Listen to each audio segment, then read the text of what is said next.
Grace and peace, grand rising, good afternoon, good afternoon. I saw that I put it for 11 o'clock, but I actually was putting it the time for 12 p.m. Sorry guys, super late. Thank you for everybody who has tapped in to the new subscribers. Again, thank you, thank you, thank you. So this is the midweek. Ooh, Big Cat says, I'm at work. Lady Fresh, salute, salute. Good to see you. Yeah, so my apologies, guys, because I really thought that I put 12 p.m. for today's midweek check-in, and apparently it said 11 o'clock. So, you know, it's always something with me. But anyway, this is the midweek check-in where we're going to be checking in for your health, your wealth, finances, and romance. What else? What else do we got going on here? We got a new moon. I don't know what the moon is in right now. But, you know, we're in the second day of what they call the spring equinox, or what we call the new year. So, you know, I think subconsciously, because I know it's the new year, I started getting excited. And my energy level started to like peak a little bit. I mean, the past couple of weeks in that Pisces energy definitely was, it was heavy. It was heavy. Energetically speaking and spiritually speaking, it definitely was, for some, it was like this dark energy. And I don't even want to like sound like that, but like, that's what it was. That's the only thing that I can equate it to. It was just a lot of emotions, a lot of mental, you know, stress, if you will. And just having the time to, you know, regroup.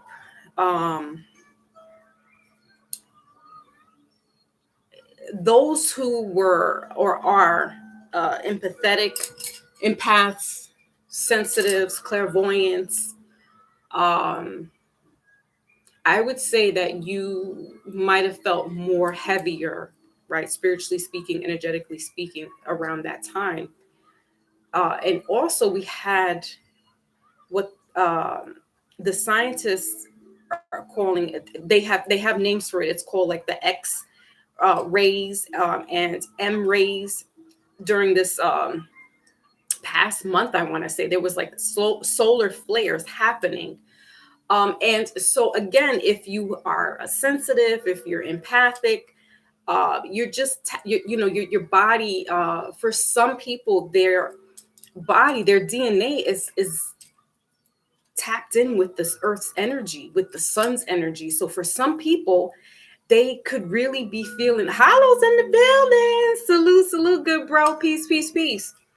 I'm good. I'm just trying to just get to these messages as far as, you know, the energy that we've been feeling. You know, water signs too could be definitely feeling this type of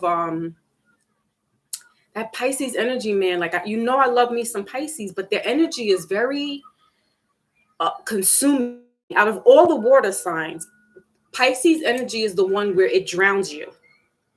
And you get Cancers too. Cancers, you can definitely, if it's a full moon in Cancer, forget about it. But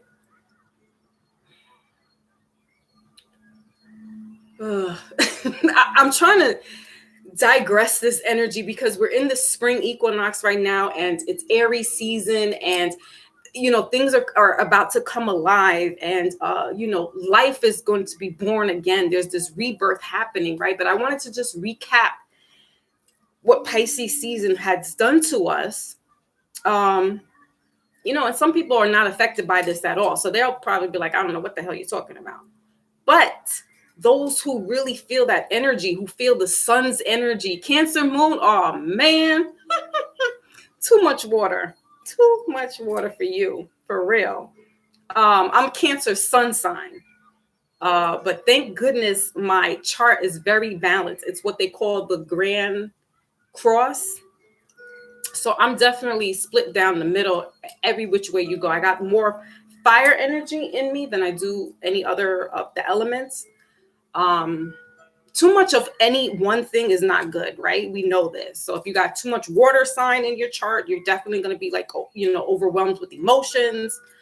If you got too much fire in your chart, you're aggressive and you're like, earth, you're too grounded, you're a little stubborn, you're a little fixed, right? And then you have the air element, and then you're just kind of like up there, out of touch with certain things, right? So Pisces, no matter what I try to do, as far as centering myself, getting grounded, crystals. Ooh, Scorpio. That's still water energy though, right? That's a lot of water energy. Oh man, you got to get earth, get crystals that are balancing you out with that energy. A lot of stones that are good for grounding, right? So yeah, just the Pisces energy definitely had some of us, the water signs, because I'm going to be speaking personally. My dad's a Pisces, and I have my cousin who's a Cancer. These are their sun signs, and they were just like, feeling it, and they were telling me about it, and I'm like, yeah, I feel you guys. Like I get that energy, right? So we also had what they call the solar flares. They had X class, 2 X classes, the end of February, and then we just had an M class the beginning of this month in March. That's still in that Pisces energy. So can you imagine, you got water and then you got fire trying to battle it out? I mean, those are 2 hard elements to contain, right? Because water can, over flood, and then you have fire. Fire can escape and just be all over the place, right? So can you imagine these 2 elements trying to coincide with each other and be cohesive? Well, that's what the solar flares was doing for us in Pisces energy, right? So we're coming out of that. We're going into a fire sign. Aries is a fire sign. Big steam. Exactly. That's what you get, is a lot of steam, a lot of smoke, and just like suffocating, right? Good. House says he's going to be outside grounding. That's what we got to do. We got to get out there and ground. So going out into the grassy areas and getting your feet, taking your shoes off, getting your feet into the grass, getting your feet grounded in there. Even if you can't get out into the grass, and you can't get outside for whatever reason, you're just doing that meditation at home. You're sitting with yourself, imagining your body getting, seeping into the ground, right? So it's all about imagination at the end of the day. We lose that, we lose it all, right? Because you can't even focus. Your mind's all over the place. So it's great that you have these tools like crystals, or even things that you can eat, being mindful, right, about what it is that you're eating and things like that. So those are the 2 biggest hitters that I can mention. I know there's other, and disclaimer, I'm not an astrologer. So if you're looking for, what the trine and the conjunction, way out of my pay grade. I just know a little something about a little something. So I can't really tell you too much about, planetary alignments and what. I just know like the big hitters, and I can talk a little bit about it, but I'm not, savvy in that respect.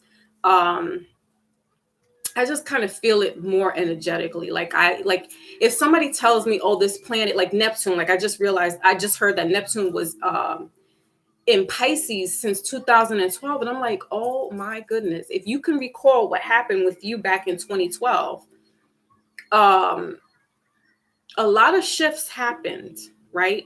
Also in 2016, I want to say in 2019, but all along Neptune was sitting in Pisces. So again, it's like the dark hermit. It's the backside of things, the dark side of things, the dark shadows, the the flip side of stuff, the stuff that you don't see, because that's Neptune. Neptune is the unseen. It's the underworld. It's kind of like a Scorpio energy, right? So it's been playing out for a very long time. See? Yeah. 2012 was a precedence for some people. It might have been their spiritual awakening, might have been when they started getting tapped into what we call spirituality now, right? In quotations. And so a lot of things, whether it be with relationships, work, a lot of things started to just kind of unravel. Me speaking as well, it happened. It happened in 2012, and I was like, "Ooh, it all makes sense. It just all makes sense, right?" So now, moving forward, fast forward, they're calling this the Great Reset. What does that mean? That means that there's a lot of stuff that is just, all paradigms, all way of thinking, religious factors are starting to, unravel at the seams.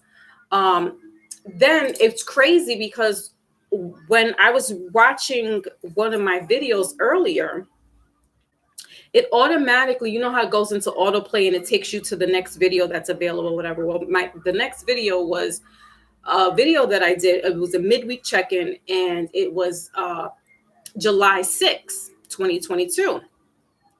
And at that time, Pluto was in retrograde, and Pluto was going to end October 2022.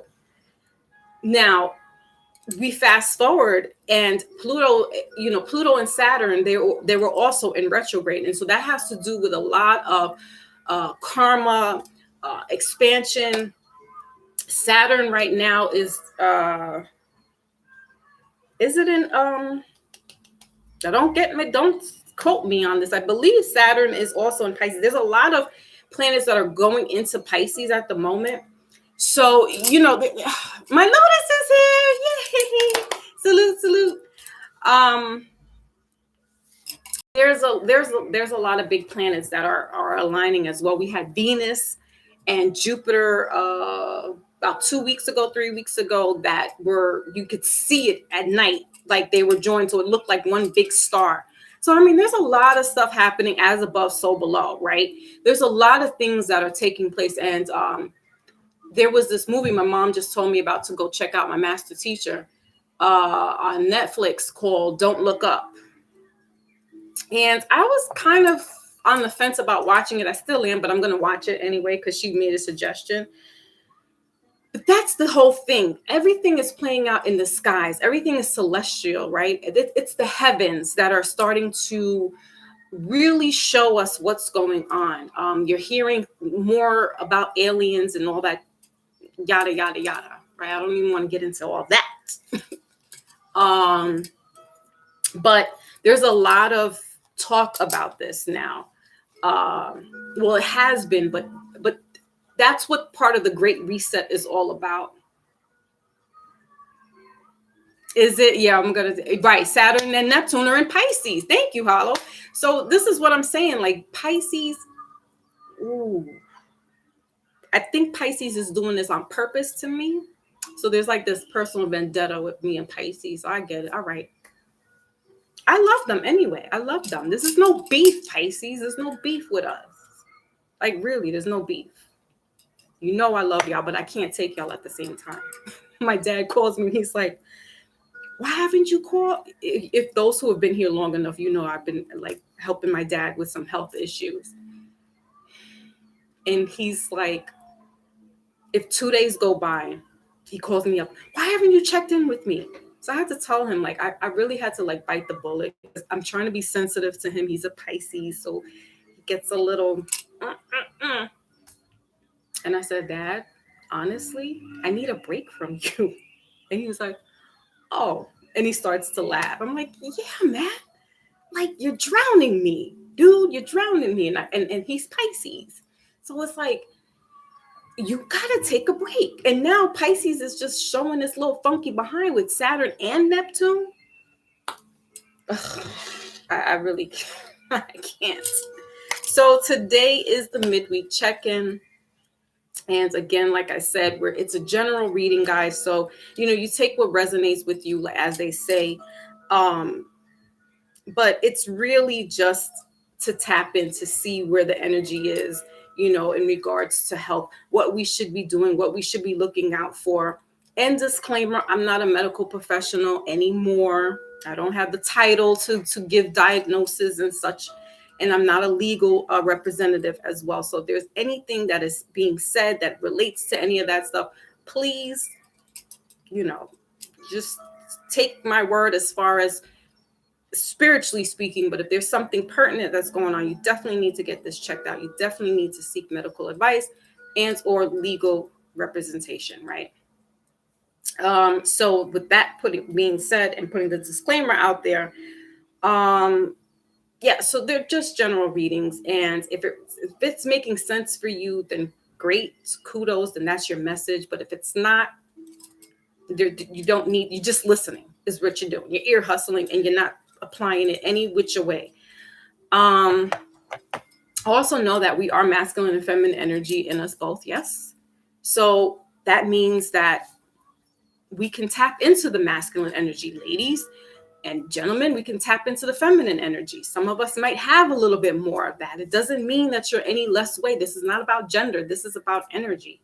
And so some of it can be a little dominant in others, where it can come and fold into a gender thing where you're like, oh, that one's a little strong there.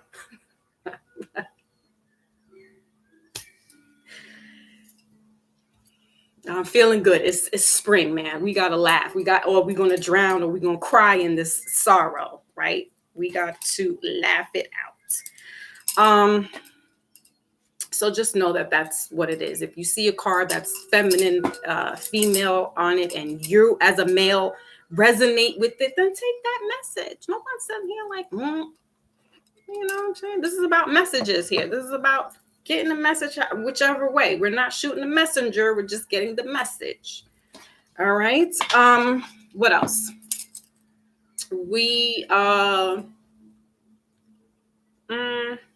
I think that's it. There's nothing else. I mean, if there's other stuff celestial speaking, you guys could put it in the chat and just inform us, because if I start getting all wrapped up with those things, my head starts to explode. It's just too much.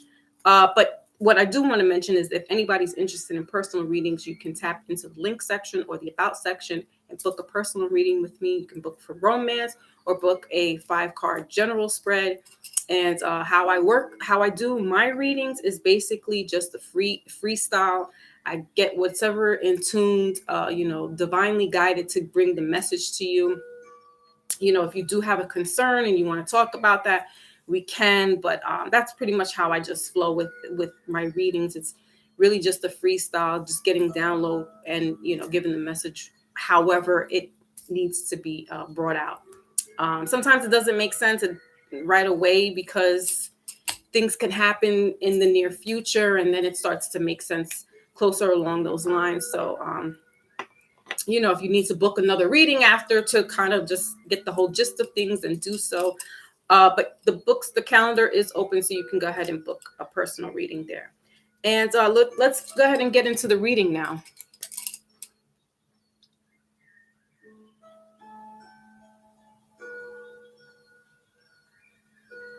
Oh, so cute. I like that. She be spoiling me, but to hella smothering too. Listen, I get you, Hollow. I do. I'm the opposite. That fire energy is all masculine. Water is feminine. So trust me. The masculine teaches me how to get through the school of hard knocks, and I appreciate him, because the feminine, I'd be sitting here like little Miss. I don't know. I think if I had more feminine, I'd probably be like a diva. It shows a little bit when I put this together. That balance is like, this is all diva. This is the feminine trying to come out. The masculine is me with hoodies and sweatpants and sneakers, just being comfortable. And yeah. Oh, April Fools. Yeah, the Aries is masculine. It's fire energy. It's the playfulness. It's the ram in the astrology. It's new beginnings. They're the babies of the group, right? The Aries. So sometimes they can be a little immature, because that sign it's generally the baby of the zodiac. But Aries are caring people. They are They are in tuned as well. I would have to say, the Aries people are in tuned, but they are caring and fun-loving people. I have to say, Aries, they bring that heat, so definitely fun people. I have to say that. Again, that's that youthful, again, they're the babies of the group, so that's that youthful feel. All right, Lotus, so we're going to go ahead and kick it in with the health for this midweek check-in. Shout out to my Lotus, moderator extraordinaire. I got to catch you live, but I caught a little late because I was like on internet, but I'm always like either late for something or it's early for something. The internet gets to me sometimes. All right, guys, let's see. That's way too many, but just keep in mind so far, Ace of Swords, Page of Pentacles, and the Five of Pentacles showed up, in the health. But we're going to take just one card, and I'm going to clarify as well so I'm using the manga deck. I haven't used this in a long while. I think when I first started, I was using the manga deck. So this is going to be for the health and for finance, and then I have a new deck, Arcanian, to just do the clarification, right? So we're going to keep it pushing here. All right, so the Three of Pentacles showed up. It showed up sideways. Yes, anime. Yep, it is. And listen, for the longest time, I could not pronounce or say manga correctly. I was like maga. And one of the subscribers said, shout out to NASA. I haven't seen NASA in a long while, but NASA was the one was from the Jump Street. And he's like, it's not. He's like, it's not MAGA. He's like, it's manga. I'm like, thank you. So yes, manga, anime. I like anime. Was it Return of the Titans, Fist of the North Star? What's the other one? That's my favorite. There's another one. I forgot the name of it. Something Scrolls. That's an old school anime. Voltron. Yeah. So anyway, we got the King of Cups here, middle of the deck in reverse. That's that Pisces energy, and the Three of Swords in reverse, bottom of the deck, right? So we're talking about health here. Guys, you got the Three of Pentacles. It showed up this way. All right, so there could be some confusion. I'm going to take it upright. We got 3 and 3 here, right? So that's 33. That's that Christ energy, master number 33. I automatically got somebody coming out of a heart surgery. All right. And this could have been job related. So, be careful with the stress, guys. This is a running theme here. We really need to, I cannot stress it any more than I can, that I've been doing. Stress. Mental health. We need to take that as a priority. We're not doing that. We're getting caught up with, we're getting caught up with showing everybody that we're doing all right, that we're doing good. And you're not understanding that this is a ticking time bomb. And if it's not taken care of, there can be complications going on here. All right. I'm getting, what's the other thing? Angina or some type of, you can be getting indigestion. We've been having this issue as well with the health reading. There's been some indigestion. All right. Somebody's gotten some type of heart repair, aortic valve. If that's making sense to you. Ninja Scroll, right. Ninja Scroll. So definitely want to check on that. If you're having any type of the heart and the brain, you definitely don't want to play around with. If you're having some type of issue, you may act or seem like a hypochondriac, where you're just like obsessing about your health, but there's nothing wrong with that. Because you don't know, there could be some underlying issues, some underlying diagnosis that you don't know about, because you're going along everyday activities like nothing and not realizing that there could be some underlying issues going on here. All right. Let's clarify a little bit now with this Arcanium deck.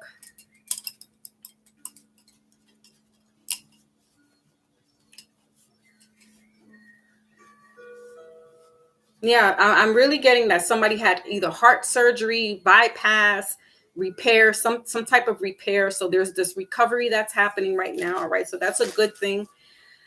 But just take care of yourself, guys. This is all that you got. You know, your body is your temple. It's the engine. I mean, if you put gas into a car and you don't put gas and life into yourself, what are we doing? What are we doing? What are we doing? Can you understand that? I gotta go put gas in the car, but I haven't eaten all day. You're an engine. You're a machine. Your life. You gotta give it to yourself. Okay. So just clarifying now, there's 3 of Pentacles here. All right. There's a lot of cards want to show up. King of Pentacles, High Priestess, Super Pisces. I mean, we go Pisces. It's nothing stupid about Pisces. Those guys are very smart. They're like, as Brother Rich would say, spooky good. Pisces are very in tune, like they're like psychic in tune, like they know some things, and you're just like, how did you know that? Like they're spooky. So, but you just get on my damn nerves. All right, what's the 3 of Pentacles here?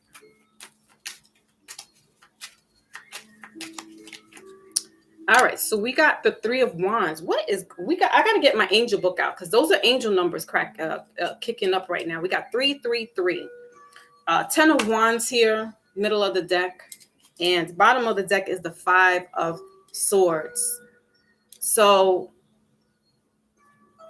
you know, this could be stress related. So I'm getting mental health. But let's look at the angel book really quickly. All right, so we got the angel numbers here. 3 of Wands with this 3 of Pentacles. Definitely some repair, or you might want to get a second opinion in regards to your health. So if one doctor, see, when we got these guys here, like, maybe what he's saying, don't know about that. I may need to, go look to somebody else. May have to travel a distance to go, get a second opinion or a third opinion. All right, we got this 3 here. So let's look up what 333 is. Because this is for somebody who resonates with that 333. All right. It says you are powerfully aligned with Yeshua and other ascended masters at this time. You are at a crucial point on your journey where you can go beyond all previous setbacks. All right. So it's definitely what I'm getting is like, you're going to have to, seek advice somewhere else. Especially if there's something, like I said, if it's something serious with your heart, to do with your heart, your breathing, or your brain, those are things you don't want to play around with at all. So seeking another medical advice, professional, or third advice would be wise to do. All right. Okay. So let's move forward to your finance. That was for your health. Let's move forward.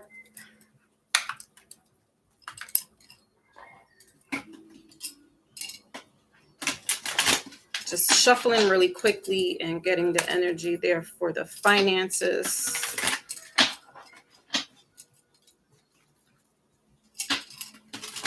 Okay. All right, so let's get the finance. All right, I just shuffled really quickly and it just popped out. So you got the Page of Pentacles there. You're so silly.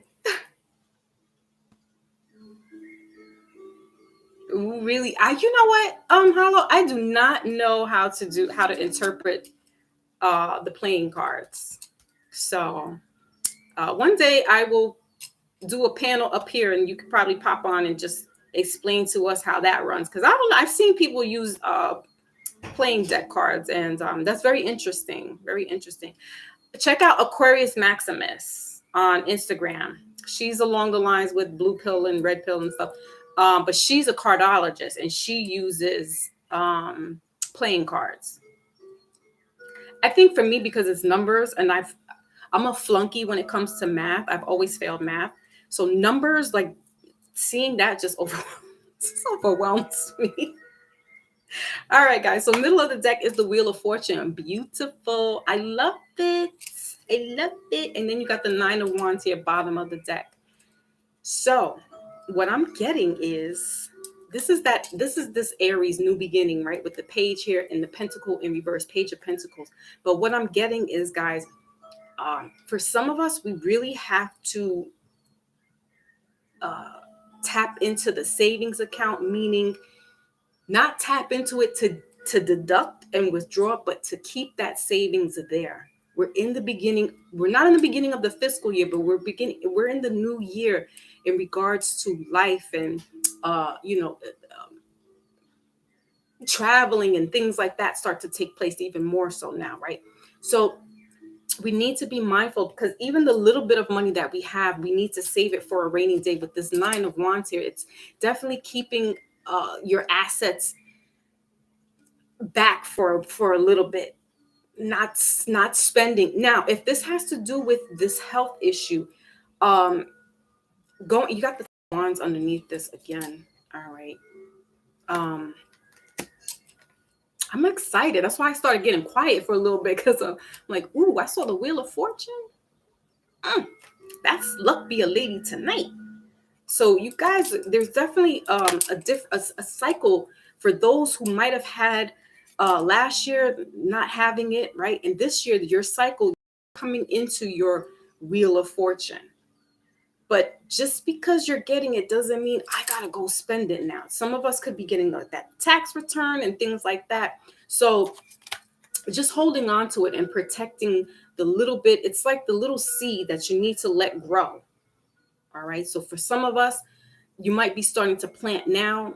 What is that? Oh my goodness. Your nest is what they call it. There's a term, something when you like going to retire. Y'all know I can't really talk, so you know, right? I get excited, my brain starts it can't compute. All right, but that's what I'm getting is a saving nest egg, something like that. You want to just hold on to your money, basically, is what I'm trying to say, instead of spending it all. You definitely want to do the CDs or do some type of savings where this is going to benefit you in the long haul. All right. So even though you're getting this Wheel of Fortune and this money coming through, and yes, this is your season, but it's not your season to spend it, is what I'm getting. You really need to do some type of and also protect your passwords and things like that connected to the bank. All right, we're going to clarify it now. Why is this page here? Page of Pentacles. Okay, that's Taurus energy. That's Capricorn energy, Earth energy, the Pentacles. But I'm just getting that you need to just save this money, just hold this money back, right? So you're planting, and your bloom could be next year. Just because it's blooming now, just because, the spring is here and things are blooming, this may not be your financial season. This could be where, okay, you're getting some money, right? Now I need to plant this money. Now I need to invest this seed. And so that, in the next year or next months to come, you're seeing it grow. Equity is what I'm hearing. Equity. All right. A disclaimer, I'm not a financial stock market broker or any of that good stuff. It's just what I'm hearing. Okay. All right. Yeah, man. Save for a rainy day.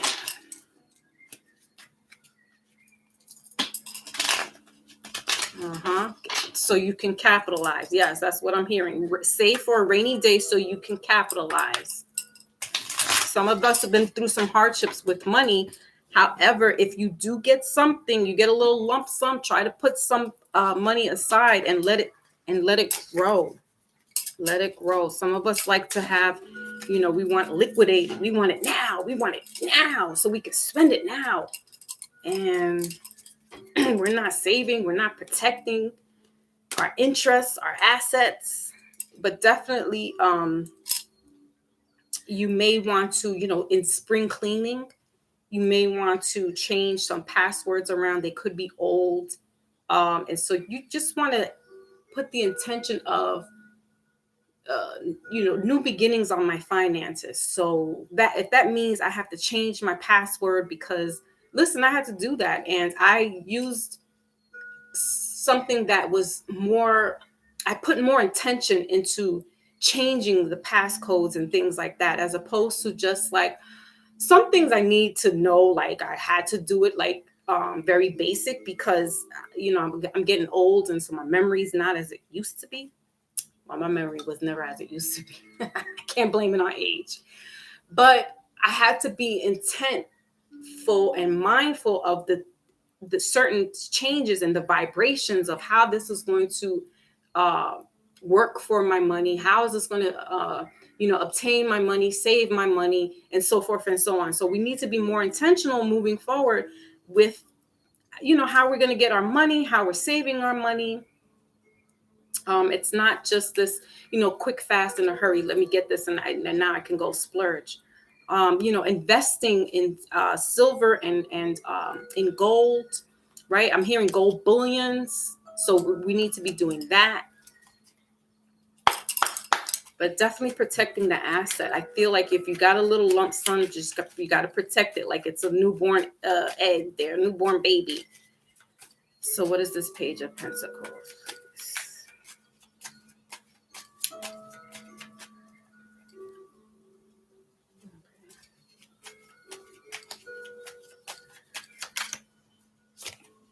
So we got the Six of Swords here. Bottom of the deck is the Four of Wands. All right. So, and I was also feeling like this too. Bottom of the deck is the Four of Wands. All right. Six of Wands has to do with family as well, but not necessarily. You know how on your bank, and then we got the Ace of Wands right underneath that. All right. So this is Aries energy coming through. But you know how you, like, on your bank statement, not statements, but in your account, sometimes you could put a beneficiary, right? Or somebody that you can trust to have access to your account.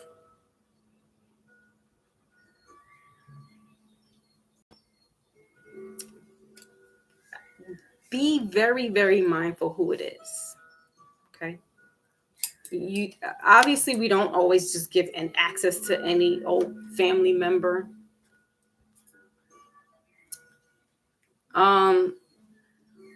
But it really has to be somebody that you trust. And even you're like, oh, well, I'll leave it to my kids, or I'll give it to.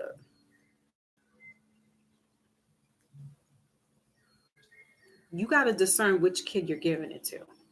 And it's not the one that you, it's my baby and I love them and I'm going to get the account. And hold on there.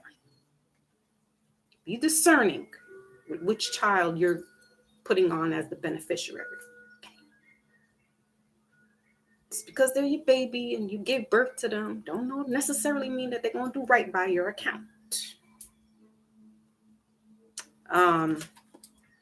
Or spouse or parent, be very discerning who you are going to give passwords to, right? Have access to get into your account. Yeah, you definitely don't want to give, again, if this is a child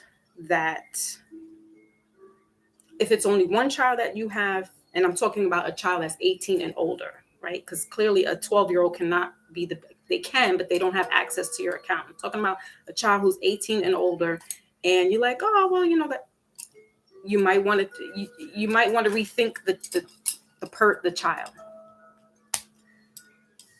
Maybe some siblings, somebody, I don't think they can handle or will I don't think they're going to do right by your account. Let's just call a spade a spade. So you may want to wait until they're older, or ask a family member or somebody else other than your child to be a beneficiary on your a co-person on your accounts. All right. So just think wisely before you just. All right, yeah, here's the money. Have to take all my money. That's basically what you're saying to the kid. Like, here, take all my money. And meanwhile, I was like, no.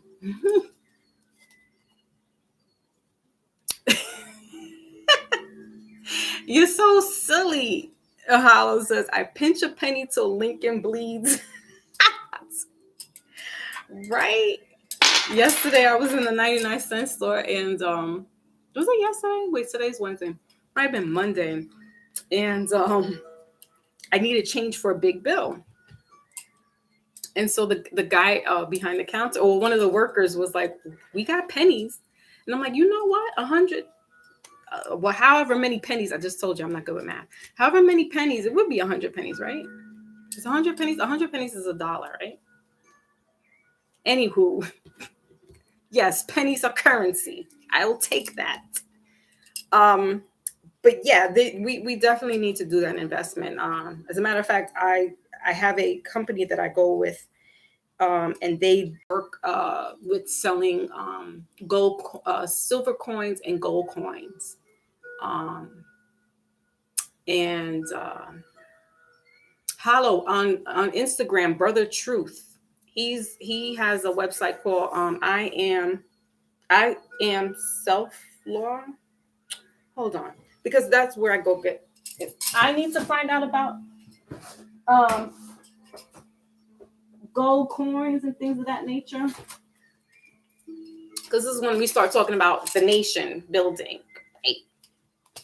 So I'll put it in the chat here, and you guys can go to the website, and they're fairly reasonably priced if you're interested in collecting coins, specifically silver and gold, because we need to have that for a rainy day, because they keep talking about banks closing now. That's going to be for a inside Foxy's mind conversation. That's going to be on my other channel that we're going to talk about this whole banks closing and things of that nature. So we definitely going to have that conversation. But we, as we're speaking of the finances right now, this is something that we need to know about. You know what I'm saying? Whoa, King Ramon is in the building. Happy New Year. Blessings. Good to see you. Another one from the old school class of 2021. So yeah, if anybody's interested, you can go over there to I Self Law and Master. He just did a Master Yoda thing there, didn't he? He did a Master Yoda. And if you're interested, you can go into their website. That also talks about changing your status. If you want to change from being a corporation worker to becoming a sovereign, right? We are sovereigns, but you can change all that. That's the website you want to go to. But he also has a link where you can get your silver and your gold. I don't remember which website it is, but I also follow the cost of platinum, even crystals. And these gemstones are worth, copper is worth something. So we want to start doing that. This could be the new year of a whole new way of thinking in regards to finances, right? Because hold on, I'm gonna have to bring the Mindful Monday in today, right? Ugh. Because there's this collapse happening, right? The Great Reset or the Grand Reset. And with that, yes, the way of banking is being done, anything in that in the Hierophant, the tarot card, anything that was of old, right? The Piscean era, because now we're in the age of Aquarius. So things are coming to light. It's the I know. It's this. We're not going to just take things on face value now. Now we're going to do research. We're going to investigate. We're going to see where we can put money here. We can take out money there, right? And so,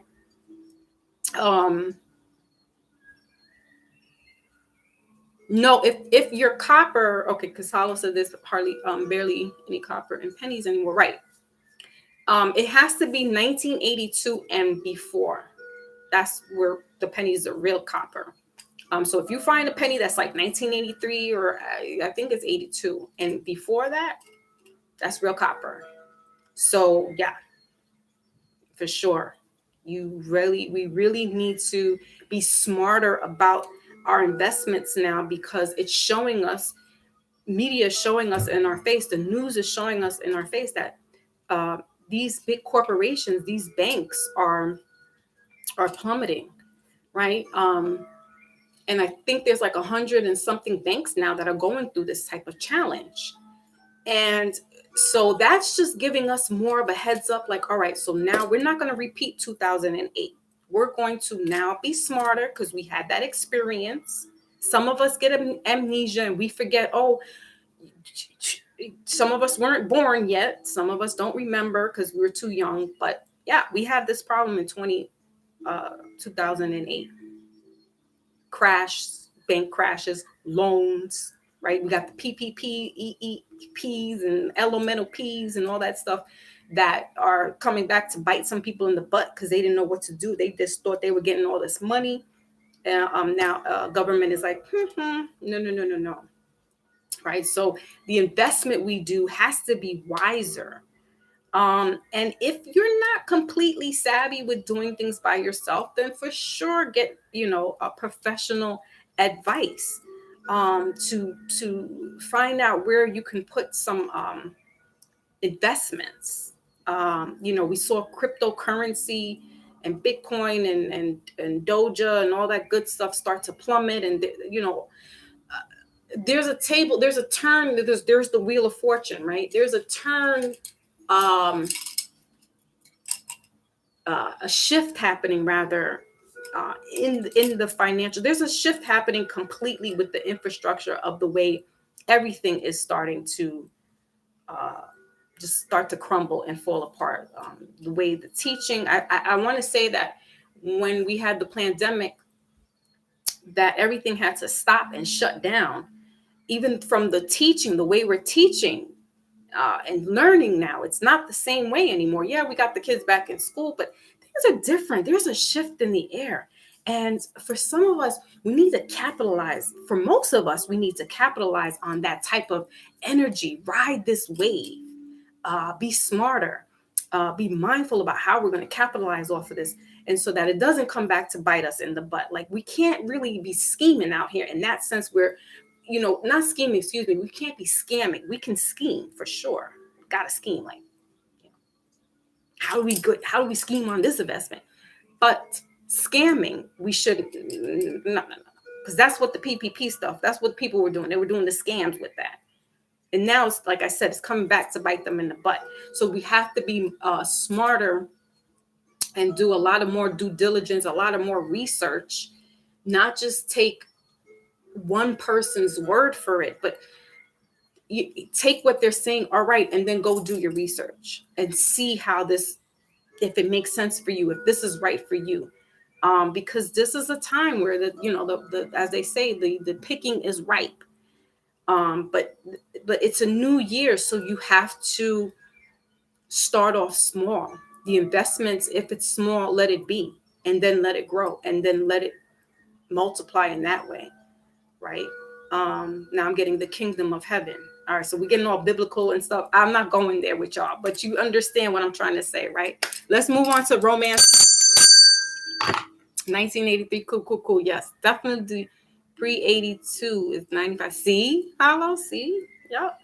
Ancient civilization, copper poles everywhere, mixed with gold. And we have that. People are like not realizing that America is milk and honey. It's rich with this stuff. You know, I have my theories. We're going to talk about this on the Inside Foxy's Mind, because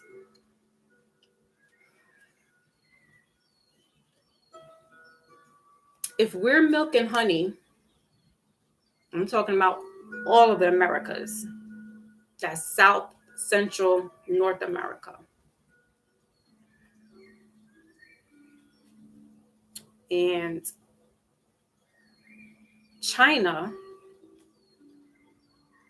I said I wanted to get to the romance reading. China is in Africa right now. They're also in Jamaica.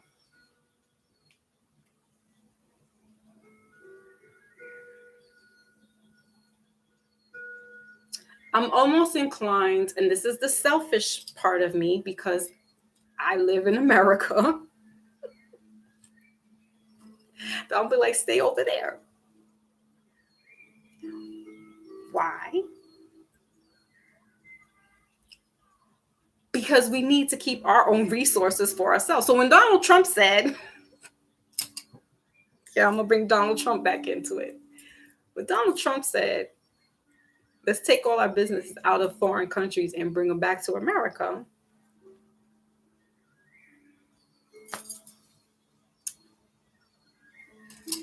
We have all those resources. Where do you think some of your crystals are coming from? Here, Arizona, Phoenix, New Mexico. As our brothers just stated, there's copper here. Our fruits and vegetables. Florida, California, the islands, Central America. We have all of those exotic fruits that you think are being imported from other parts of the world when actually they're really here. That's going back to watch my Road to El Dorado, guys. If you can go back, I think we did that a couple of, that was sometime last year, but I did 2 parts. It's called The Road to El Dorado. And I'm talking about how America, or the Americas, we had it first. Corn, potatoes, things of that nature, different types of food. All this exotic food that you think was coming from over there is actually here, and we imported it over there hundreds of years ago. All right. All right. Romance. I may do an Inside Foxy's later on, because we need to talk about this. We really do need to. I was trying to figure out what conversation we can have, but I think I just found one, and that's about resources. So, all right, romance.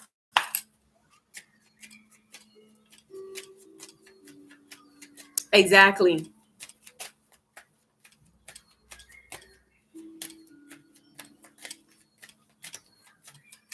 Milk and honey is spoiled represents some information. All up in our, that's right, all up in our stuff. All up in our stuff. And I'm like, leave it alone. But my theory is that this is being protected. Because if they say Africa is Mama Africa, who's grandma? Oh, don't get me started. Because people are having a battle now about, they don't want to hear they don't want to hear America is grandma. Ooh, God, today. And guess what? I believe it.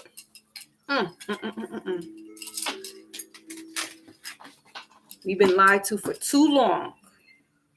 Too long.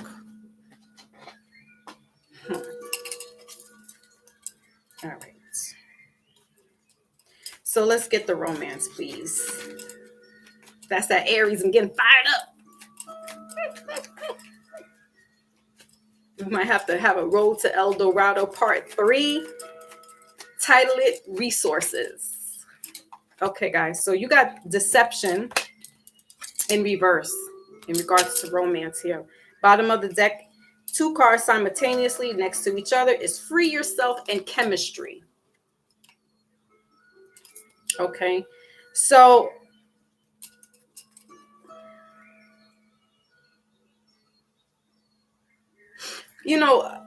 this that Piscean energy, this deception, Neptune there. For some of us, we can be really seeing that, Pisces also gives me the devil card in tarot. So it's this toxic energy with somebody, this codependency. And so for some of us,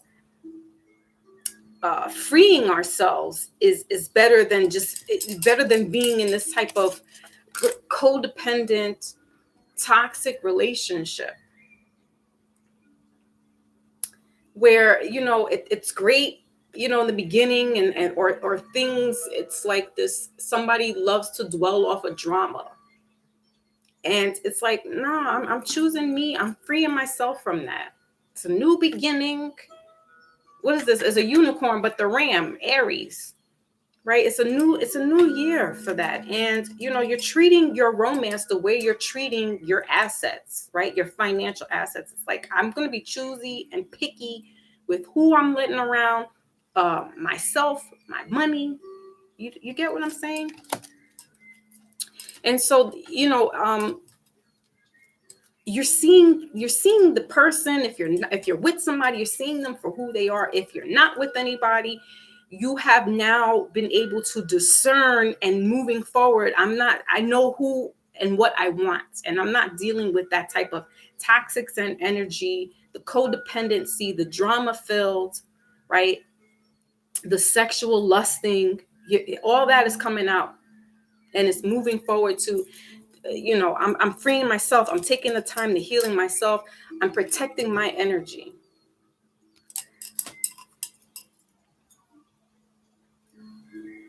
Okay, so let's clarify a little bit.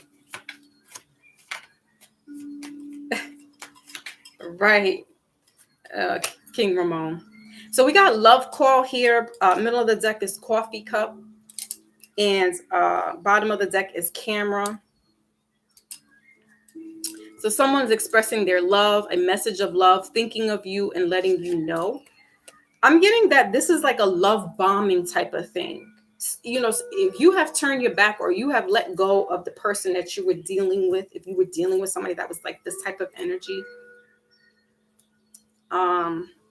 they know that you're like, it's all about me. And so, this is that trying to, still keep the flames going. Just still trying to keep the ties of communication there. And it's like, it's toxic. Right? It's just not healthy for our spirits, not healthy for our mind, for our soul, for our body. Now, if this is about somebody who's not in a relationship, you could be getting a person of interest. Excuse me, a person of interest might want to, talk to you. They might have seen you on social media. Yeah, we got talking underneath that. So they could be wanting to talk to you. They might send like a text message or a voice message through IG or Facebook, however it goes. And so, you could be getting somebody who wants to talk to you. So, but you know, you got your spidey senses up, right? Right. All right. So let's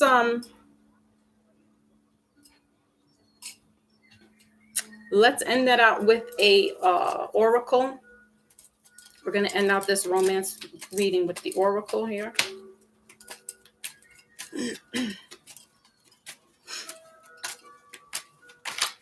Fool's gold is what I'm getting. So all that glitters is not gold. Shame, shame, shame. Okay. Whoa, where'd that flip to? Feelings, yeah. Somebody's in their feelings. Take time to explore the deep emotions you are experiencing. Yeah, you know, you are freeing yourself. We got to embrace here. So this is this. Somebody wants to keep the relationship going while you're like, I'm out of here. It was good while it lasted. Maybe it wasn't good while it was there, and you were going through the emotions of things. But you know, your feelings are, I need to free myself. I need to take time for myself. I need to care for myself. I need to pour back into myself that I poured into somebody else. And if that's not the case, and you know, you're dealing with somebody and there's this, you know, whatever separation or whatever is starting to like unravel, and you just kind of blocking yourself from them, you know, there's feelings there. They still have the feelings. That's why they want to call, or they want to text, or they want to voice message you, whatever the case may be, whatever form of communication it is. That's what, you know, that's what they want to do. But you're just like, I'm not feeling you. And that's what it is. You know what I'm saying? New year, new season. All right, let's end out this with it's not a wisdom oracle, but it is an oracle. It is a, oh wait, hold on. I got to get the initials. Whoa, wait a minute. I forgot to give y'all initials last week. I did the midweek. I'm so sorry, y'all. I apologize. So here's initials: G, M, W, and A. All right, this could be the person, this could be you, however this resonates. If this is their nickname, their legal name, their tag name, their street name, their nicknames, that's the initials M, G, W, and A.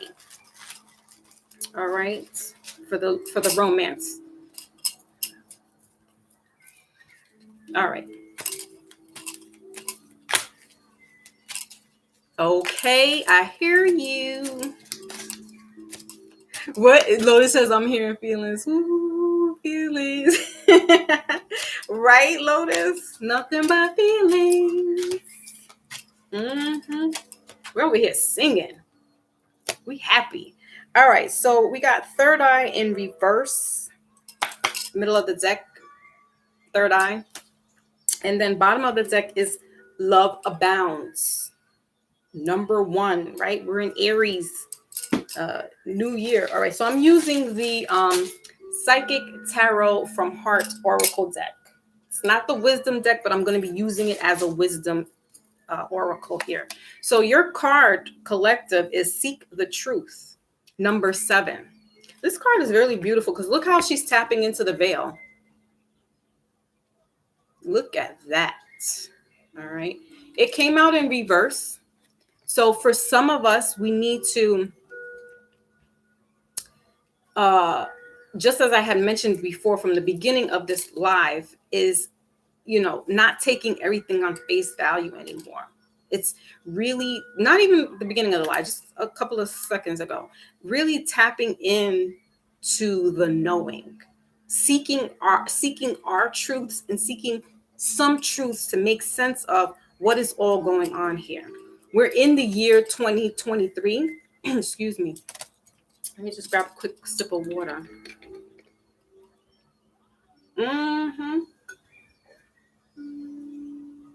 MGWA.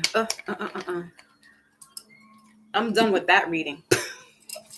But we're in the year 2023, and that breaks down to the number 7.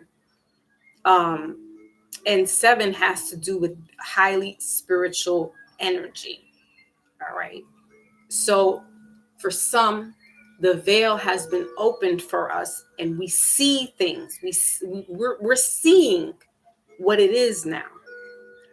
For others, they could be just going into their awakening or going into their journey, their spiritual journey. But we have to definitely remember that this all comes from the heart chakra first. It's that feeling. And if we have the heart chakra aligned, it's all going to get connected with our pineal, our third chakra, and then our crown chakra, right? That's how that elevates up. So working on the heart chakra is key and first and foremost. Yes, your other chakras are important, especially the root chakra, right? But to get into this arena, it's the higher chakras, and higher meaning your heart, your throat, your pineal, and your crown chakra. The crown chakra, your third eye. This is what's going to help get you tapped in with spirit, with source, your angel guides, your spirit guides, your ancestors. And for some of us, we may need to have some type of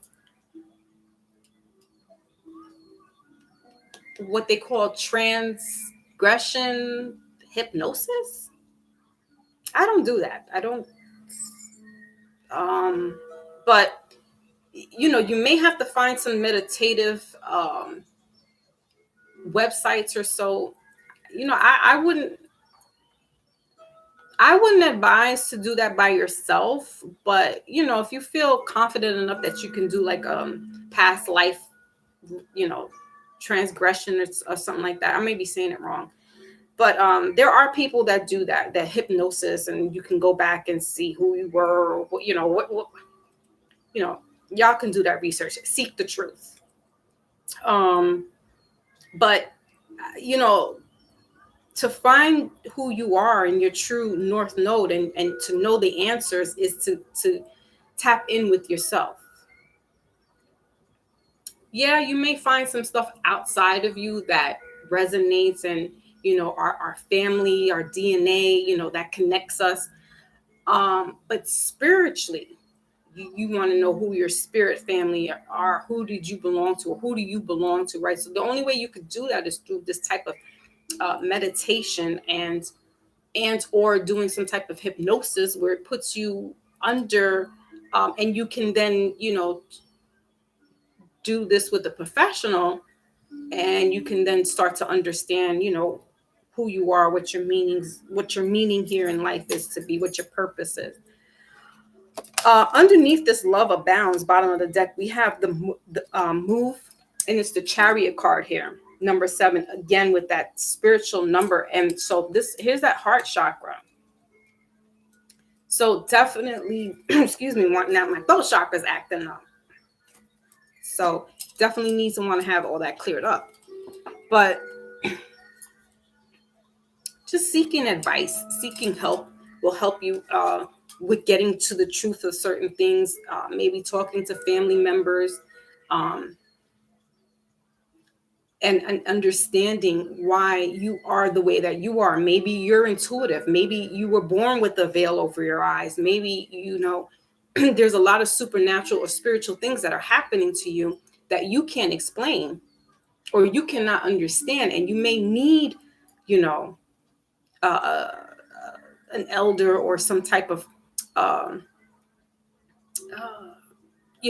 grandparent or some along those lines that can help you figure certain things out, because that's also DNA as well. It's spiritual DNA, right? And then just doing your prayers. Yeah, Q reads does regression. I actually myself, and that's why I'm like, I kind of tapped in by myself, and I got some answers and figured some things out on my own. I didn't do any, I didn't have anybody put me to sleep or anything like that. And I really just listened to some of the meditative things on YouTube, and stuff just started to come to me like downloads. And I was like, okay. And then I asked my mother about certain things, and her siblings about certain things in our family. And so they were just putting the other pieces on the outside together, but internally, spiritually, I did a lot of the seeking the truth by myself. But if you feel like there's a need to know who you were, or what, why you do the things that you do and stuff like that. And, I would say seek someone professional that can do that for you. It's like going to a therapist, but you're going to a hypnotist. And, you could do that way. I used to do um, past life ancestral readings. And I haven't done that. I took that off the list on my website. But I don't put anybody to sleep, guys. I don't do that. I just get pretty much what your ancestors want you to know, and kind of like put the pieces together, as far as, because we are our ancestors, right? We're incarnate of them. So they might not have been able to do certain things at their time. And you're being brought here to finish out that, for whatever reason. And that's how I look at it. That's just my take on it. Everybody has their own interpretation of what, past life and stuff. If you even subscribe to that, because some people are like, that's not real. Incarnation, it's not real. I'm not here to debate that. We all have, if you're in the school of spirituality and stuff like that, everything and anything is up for grabs. You know what I'm saying? Now, when you start talking religion, that's more like, concrete, that's more textbook, right? But when we're speaking about spirit, it's an infinite source. So anything could be possible. I mean, if you feel like you see butterflies, right? They say butterflies are spiritual animals or creatures. I mean, but our ancestors are that. So that's why I don't take anything. If somebody's saying, in my past life, they have to really be like credible for me. So like, it's like somebody's like, I don't know, you'll know when somebody's telling you for real, like this, they were this in their past life. You got to be like, oh, okay, all right. But anything could be possible. So reincarnation could be, this could be somebody coming back, being reborn from an ancestor coming into this new life. So a lot of what we're doing right now,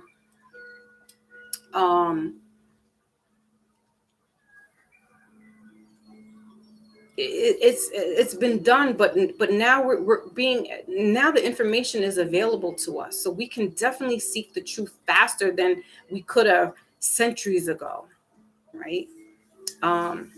But this is all internally, though, guys. This is more of not seeking information outside of you, but getting it within you, because you have the DNA code, light codes, key codes, all within inside of you. Therefore, right.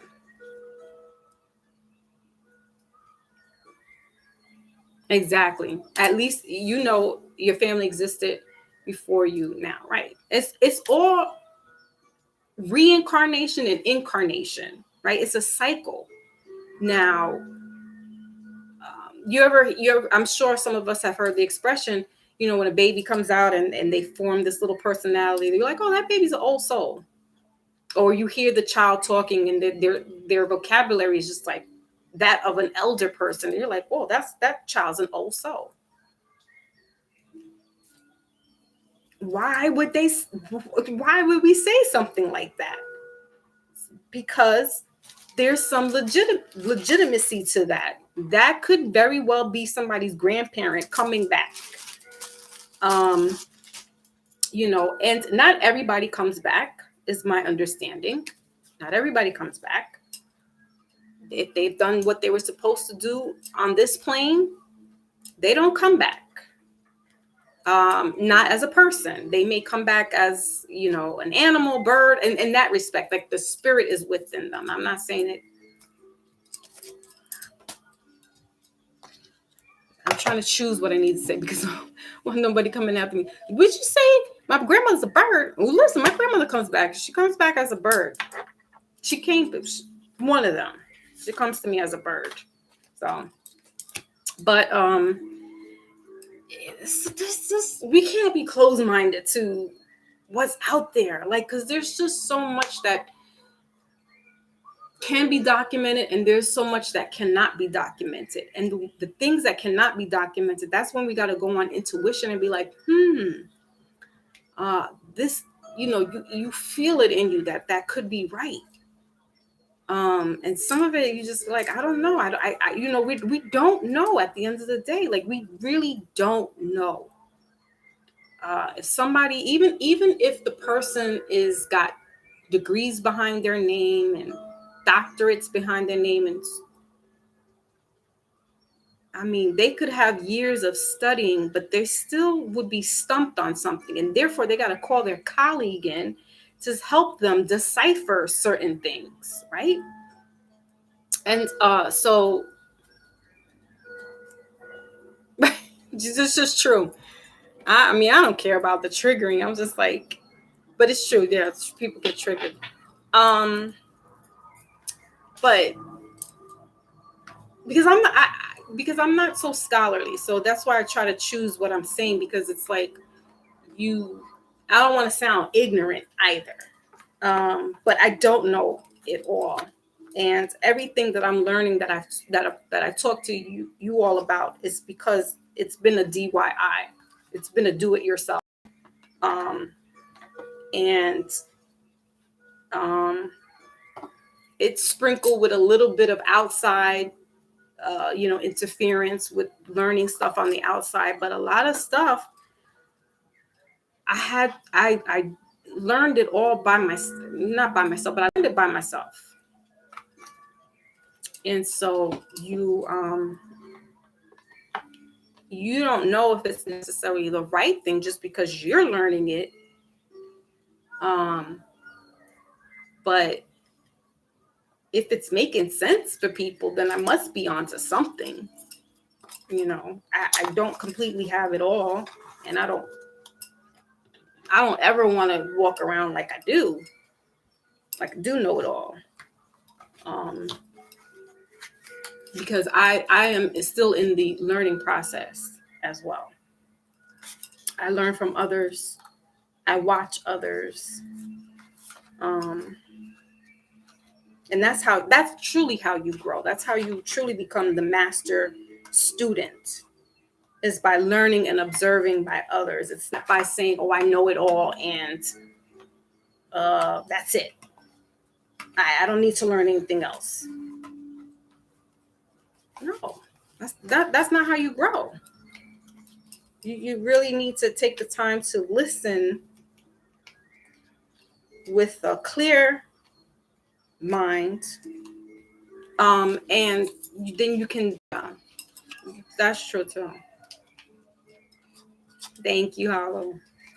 Yeah, you just got to be with a clear mind, so that you try not to be too judgmental of the person. Just hear what they have to say, and if it starts to sound sideways, then like, okay, thank you. I'm on my way now. But yeah, you just that's where that seeking yourself, seeking the truth, going within. My truth is not your truth, and your truth is not my truth.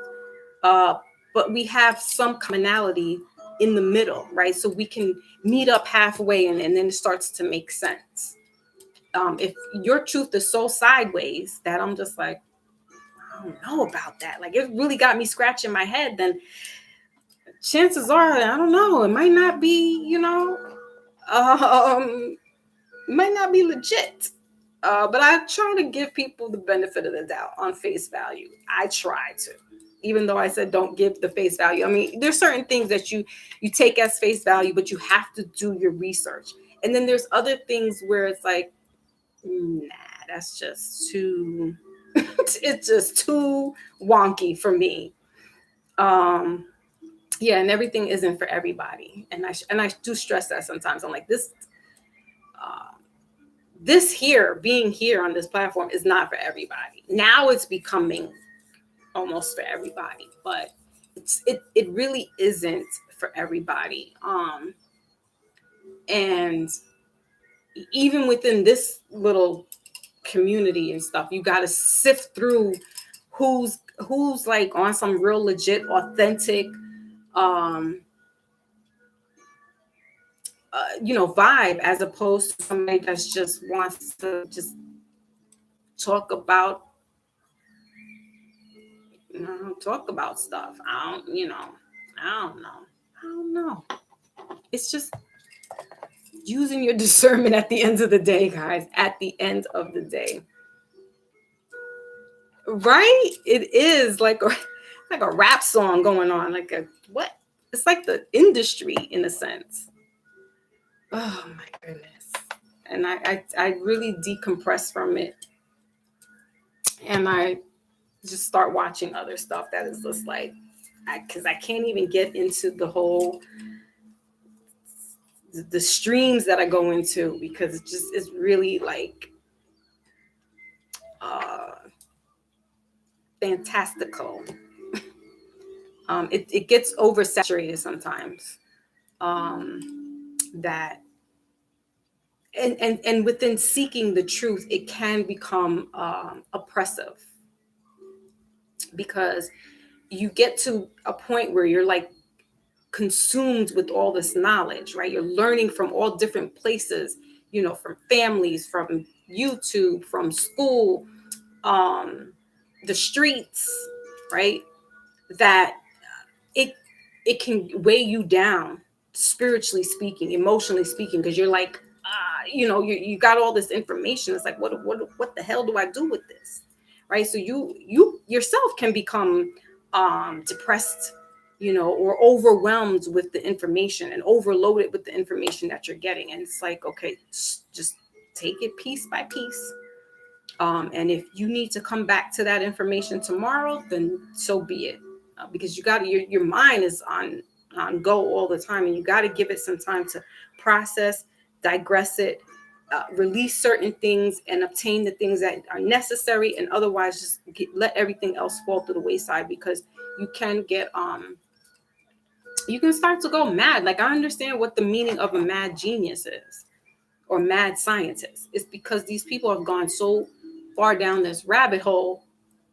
Their mind is like out there. They're really like going crazy,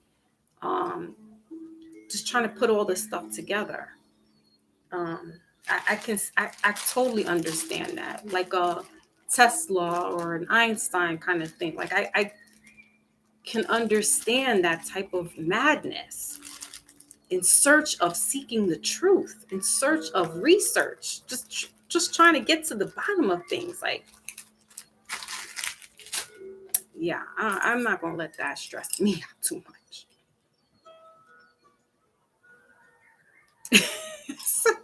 Yeah, but I haven't done a binge on Bobby. But yeah, who I did do a binge on was Black Dot. Well, I used to watch Sonetta TV, so whoever was on Sonetta, I binged on that. And then a good brother of mine sent me to Underground Railroad, which is now Black Magic 363. And yeah, even that I have to like Professor Griff. I was binging with that, and then it took me to Delbert Blair, and man, just that whole arena is like, you will it's a lot of information to take at one time, and you definitely need to have these moments where you're just kind of like, all right, I need to just chill out, let me regroup, let me get back to this, or not, I'll get back to it when I can, because definitely it's a lot of information to take in. And some of us are in our infancy of awakening and learning, new things, if you will, which is actually old, but it's new to us because we don't know it. And you do need to have some moments of, let me put this down for a second, even reading a book. I have this book and I've shown it a couple of times. I go back to it every now and then because it's a lot of information. It's the FBI war on Tupac Shakur and other Black leaders. And it's not a book where you can just kind of like, skim through it and read it and that's it. It's not like a novel. It's really like the breakdown of COINTELPRO. And you need to go through it and highlight and read it and reread it and go back to it and look. So those are the kind of books. I just got 100 amazing facts of the Negro by J.A. Rogers. And that's another book, although I went through it like that. It's a reference book. So you can always go back to it and read, what this person did, back in the 1500s, and that, there were German slaves as well that were brought over to the Americas and to the Caribbean. These are things that they don't really talk to us about. They don't tell us this. They really want us to embrace this African slave trade coming over to the Americas.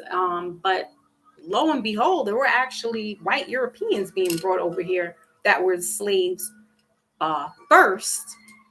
And they didn't want to do that anymore. It was revolting. And so they started, the colonizers were taking the indigenous people and enslaving them. So when we get to the root of things and we start really seeking the truth, some people's feelings are going to really be hurt. Like Brother Hollow said, everything nowadays is triggering people. And I'm like, yeah, there's going to be a lot of triggers, especially when they get to this whole, this race debate stuff. Cause it's no debate. It's really no debate.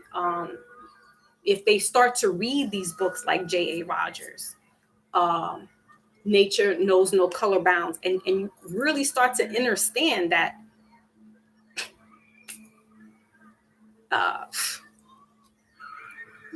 you really start to understand things. It's like, okay, none of this affects me. This all I'm worried about is how my assets are looking, how I'm going to take care of my family, maintain, and that's it. I don't get caught up in the politics of colors, what you're stating yourself as, who you're claiming to be. If you know what tribe you are, that's the order of the day, the nationality. You know where the tribe you are from, that's who you belong to. All this other stuff is just stuff. It's like if you start getting wrapped up into that, it becomes cultish, it becomes cliquish. I'm in the Moorish Science Temple. I'm Scientology. I'm a Christian. I am Muslim. I am Hebrew Israelite.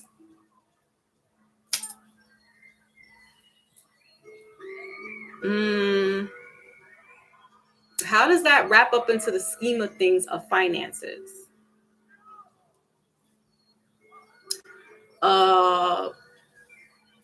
And where does that fit into the grand scheme of things of the so-called Black person? Because at this point, we should just be talking about economics. And, if you want to talk about your nationality and tribal stuff like that, fine. Even that should kind of be off the table. Because we're talking about economics and we're going to make this work. Look, I didn't even want to make this into a Mindful Monday, but it is now. Yeah, because that's the order of the day. I got into kind of like a little, not a riff, on Instagram, because people are still with this black and white thing. Somebody had posted about Vikings. Somebody posted it was a ring, a Muslim ring dated back to the Vikings. And so somebody had said, well, the Vikings were melanated people. Somebody's like, oh, so now we're doing this. We're turning, what is it? He said something about like, we're changing this, or basically what he was saying is, oh, so now we're going to make it, black. We had it white. So now you want to feel, comfortable with whatever. I can't even say it because he pissed me off. Because I'm like, wait till you find out that, oh yeah, they were melanated. Wait till you find out that I told him, I said, go do some research in the British archives. You'll find out who's who and who isn't, who they say they are. And he was like, oh, so you're saying that DNA doesn't equate to, I'm like, go just do your research in the British archives. That's all I got to say. When you do your research, then we can talk. Because, yeah, their Queen Elizabeth and them melanated ancestors. It's all coming out to the wash. It's all coming out to the wash. Because they know who is royal. See, and I like watching that stuff. I like watching the History Channel, but I like watching, especially about the royals. And even in J.A. Rogers' book, the indigenous people to Ireland were melanated. If you go to Germany, they have the black colored statues wearing regal clothing. I mean, right. Got to benefit. They're in their feelings. I think that's what it is, because people who don't like to read or don't want to do their research, and they're just going on YouTube scholars. Now, granted, some of the YouTube scholars, and that's what Brother Black Dot Urban X says, YouTube scholars. Some of them, I'll give my hat off to them, because without their dropping this knowledge and showing us books that and dictionaries and word etymology that show how they word black, so-called black people back in the 1400s and so forth. I wouldn't have known that. I didn't know the word swarthy until a couple, like 2-3 years ago. And that's how they described melanated people back then, or Moors. Not more as far as the religion aspect of it, but that's how they, or negro, which is it's negro. They weren't calling you black. They knew black was this color. They knew white was that color. They called melanated people something else. America did this. America did that. And that's just back in what, the 50s? You got Jesse Jackson talking about, no, they're African Americans. I don't know, Sway.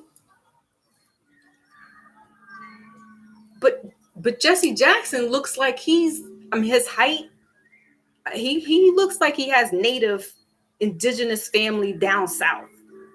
His tall, his complexion, what they call ruddy, his hair texture. Remember we used to make, not me, but you'd hear somebody say, oh, I got Indian in my family. And then they would laugh, or the girls would have long jet black hair.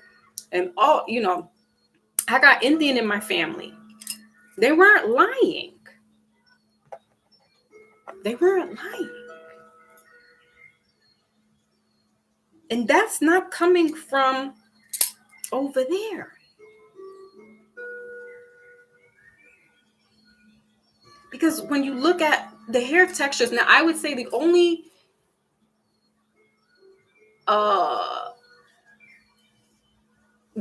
ethnicity I can say might be close to an indigenous native here would be Ethiopian, because their hair texture is a little more like refined. But you telling me Nigerian, that's Indian over here?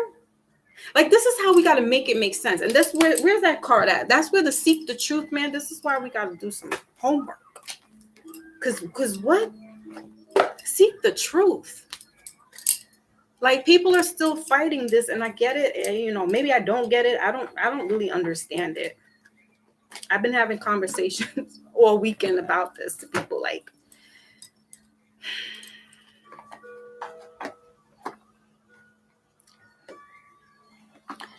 the United States is who's pushing this whole let's even go back 100 years plus, because we have Marcus Garvey, saying, we're going to go back to Africa. And that's probably because he wasn't completely educated.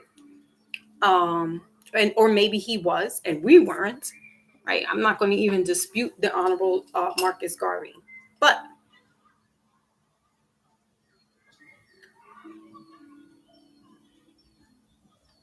the percentage of indigenous people here is not matching the numbers that they're telling us about the Africans that came through the slave trade over here.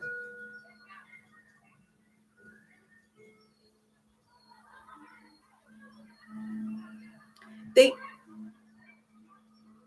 roughly 1880, I don't know. I don't know the date, 1884 or 54, whenever slavery officially ended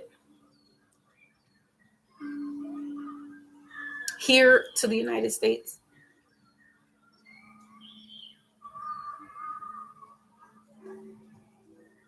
There's not one photograph, not one.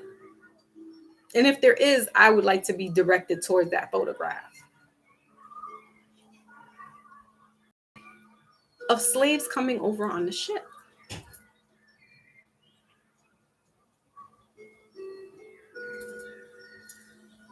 Now, they've shown us pictures of Ellis Island, right?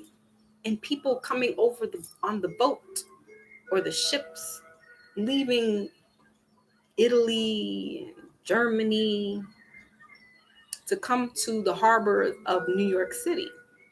And that was like in the 1800s. So you mean to tell me you don't have you mean to tell me there's not a ship there that you could take a picture of? I mean, for God's sake, y'all got the picture of the Titanic.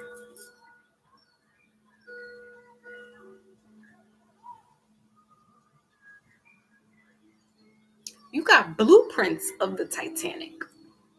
That was way before it crashed.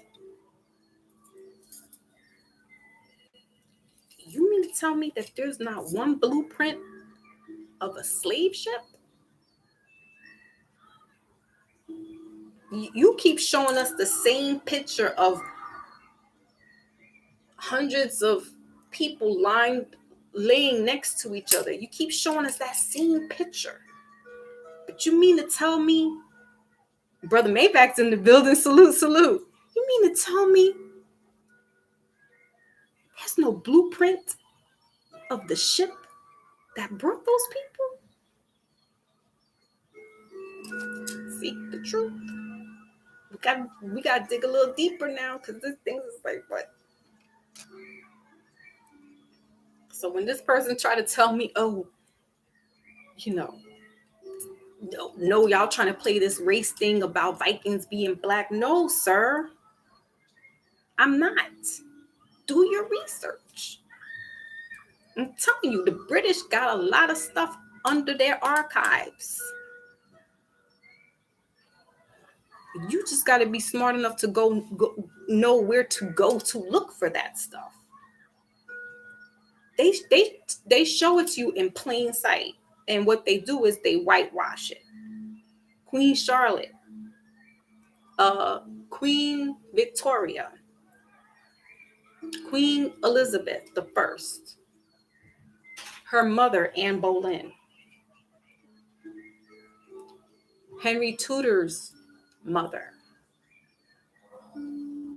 They're all what they call swarthy. And swarthy is just another name for black. What do? They put the pictures up and paint it over. King James. Queen Anne of Scots, who's also swarthy. Her son. They know it, but they don't want you to know. And so when they did the wedding for Meghan Markle and Prince Harry, one of the aunts was wearing a Moor brooch, or blackamoor. People were like, oh, that's disgusting. She's a racist. I didn't look at it that way.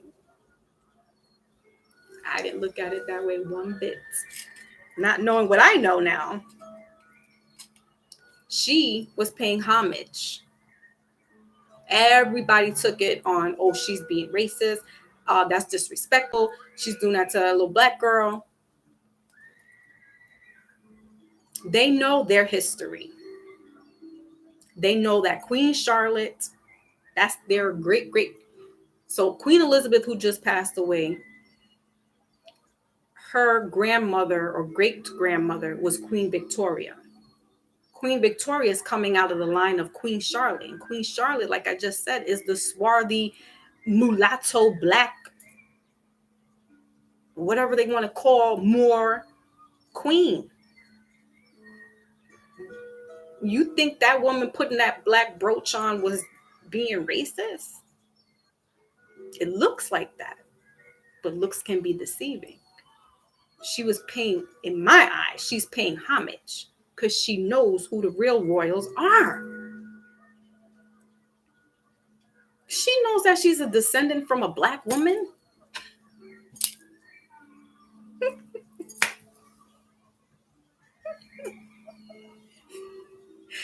Ooh, they're gonna learn today.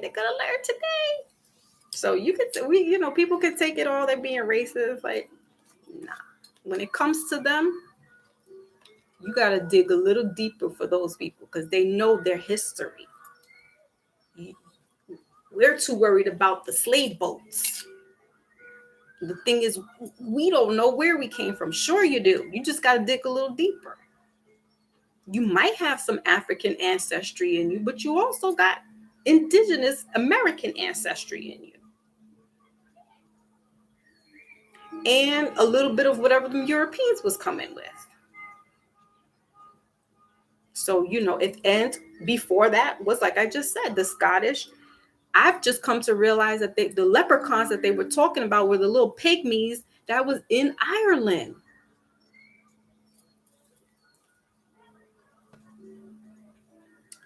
Listen. Listen. Maybach, where are you at? Maybach Sports and Maybach is in the building. Mm-hmm.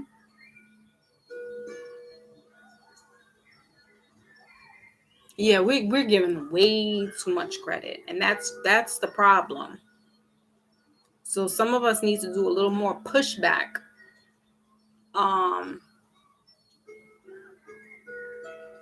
Some of us need to do a little pushback because, again, it's that taking on that face value, and then it's like, okay, well, I'll just take what they're saying, and then I'm gonna go along with it. And that's what we've been doing for a couple of decades now.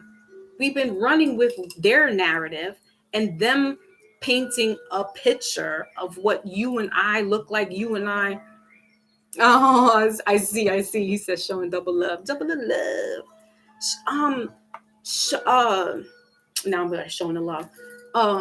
They've painted this picture for us, and that's how we're going to look at it.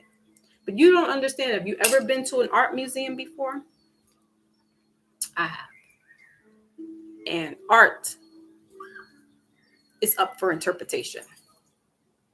Again, what me and Maybach look at might be similar, and what Brother Hollow and Lotus are looking at be like, I don't know, I don't see that view. But if we explain to them what we're showing them, then they'll be like, oh, okay, we get what you mean, and vice versa. But if I'm just explaining it all, and that's it, and they're like, oh, end of the show, guys, you'll be like, all right, whatever Foxy said was word, was bond. Oh. We got to question them. Like we said before, question everything now. Like Brother Umar says, don't you find that suspicious? Come on. They can't pull the wool over our eyes anymore. The wool can't fit no more. We got to roll it back up now. Because we're seeing the truth of things. We're seeing the truth of what it really is.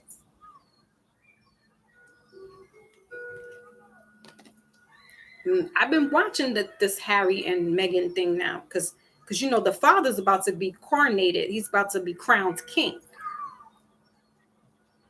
And he came out with this book called Shame. I like the little gingy Harry. He's cool. I mean, I don't know. But I'm just watching them as far as research. This is what I do. And I think he got an awakening. He said some things in an interview which put my intuition peak up. He said, my brother, he's like, I think it was with Michael Strahan. Harry says, Henry is his real name. Henry Tudor. Go. I'm telling y'all, y'all got to do this research, man. These people, they deep. They deep. They know a lot of stuff that they've hidden a lot of things from plain sight. He said something along the lines of his brother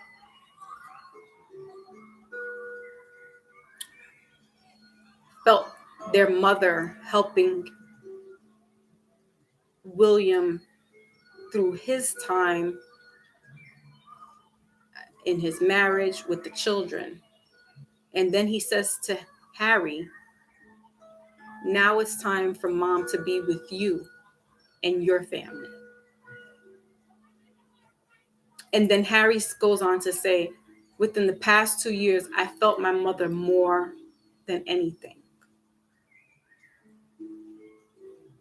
And I was like, I see it.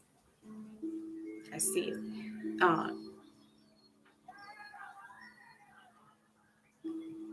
I don't know if he knows what really happened.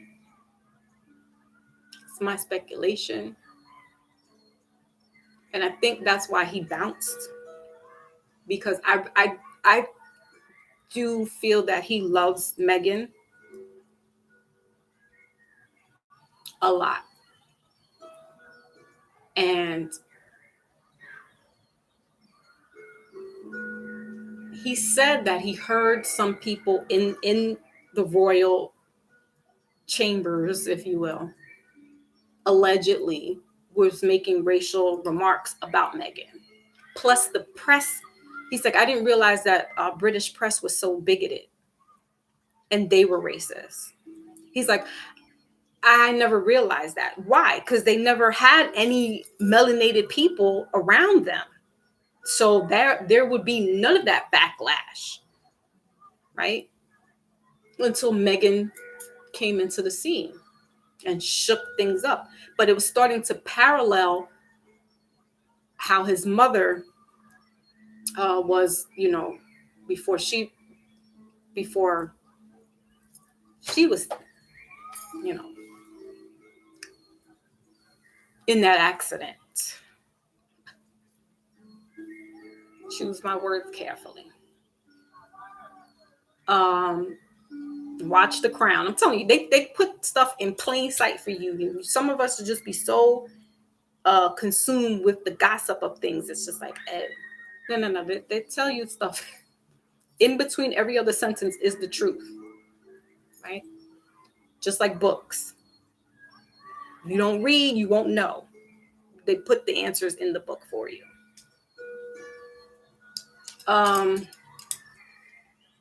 That's how I teach my children. I said, if you have a test and it gives you, you got to answer it or you got to do multiple choice, read the sentence. The answer's in the sentence. So it's crazy. Like I just said earlier, some people's transformations happened in 2012. Some people's transformations happened in 2015, 2016. Some got the awakening in 2019 and on, right? And when the lockdown happened, it happened around the 2019, 2020 timeframe. And Harry was saying, they had to sit down with themselves, a lot of stuff. That's what I'm saying. He might have stumbled onto some truths that he left. And he told his family, listen, I could be here and I could be in Canada, but I can't be here all the time. They were like, and he's out. So he's getting backlash for saying certain things, but he's like, listen, for a long time, you guys, meaning the press, you guys ran with the narrative of my family. And my family have their own press people that will give you the information to put whatever out.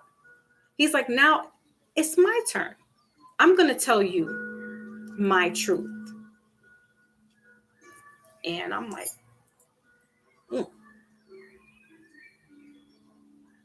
Oh, they're saying he's looking for attention. Oh, he shouldn't be speaking out. Listen, that whole era of reigning and monarchs and all that stuff, he's was showing you what's the next to come. It's not going to be like how it was with Elizabeth II.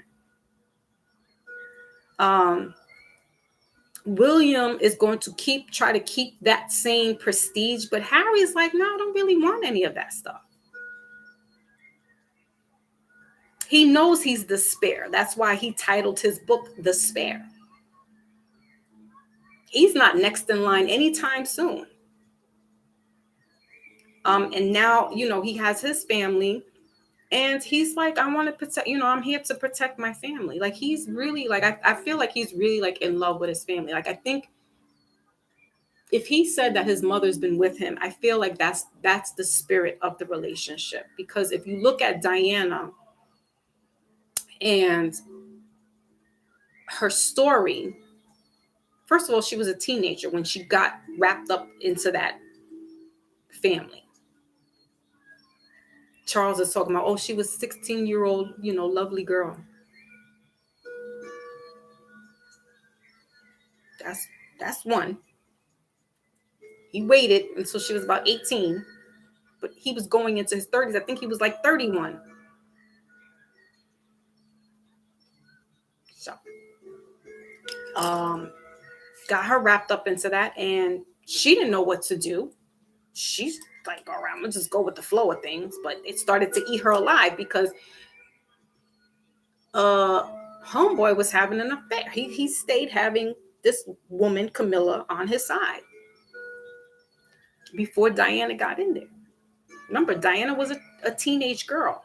Charles was already a full man with girlfriends.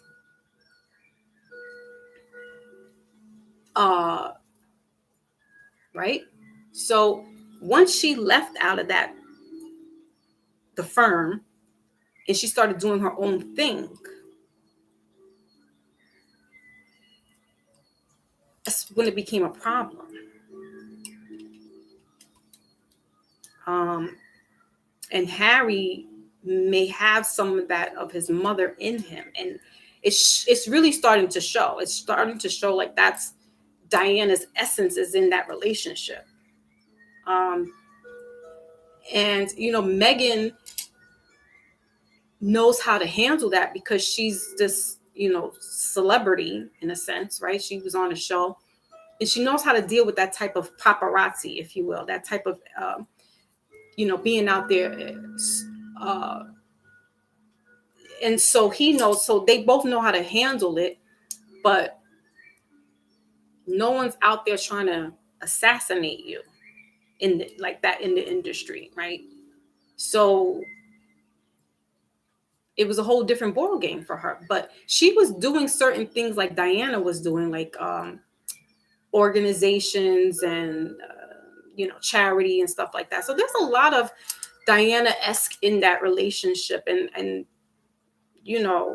she, like her or not, Diana Spencer was really, like they say, the people's princess. Like, she really didn't care about the color of your skin. She really was the humanitarian with being with children and impoverished children. Meghan Markle, I think, is doing like domestic violence work, and they're doing that, and that's just going to be a new chapter in regards to the way she's pretty much back in the rightful place, because like I just said, you had Queen Charlotte, Victoria, Queen Elizabeth I, all these other what you call people of color that were on the throne, and no one was batting an eye back then and saying, what is this Moor doing up on a throne? No, that was your royal, that was your monarch. You didn't say any of that stuff. They want us to believe that there weren't any Moors working, that they weren't the Stuarts are Moors, the Howards are Moors, the Boleyns are Moors. They don't want us to know that these people of royalty or aristocratic society people, that they weren't up there high up, but they were. It's not just in Africa where you had kings and queens. You had kings and queens all over the land. In Ireland, I just told you, Mary Queen of Scots was a Moor, swarthy. Let's stop playing around and stop taking this on face value. Like, there's real history here, and some people know it, and when others don't, they get confused and say things like, oh, you don't know what you're talking about.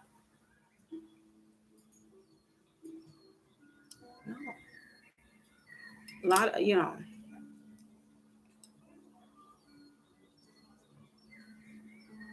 ooh, see, Bobby's saying you had to have melanin to be royalty, period.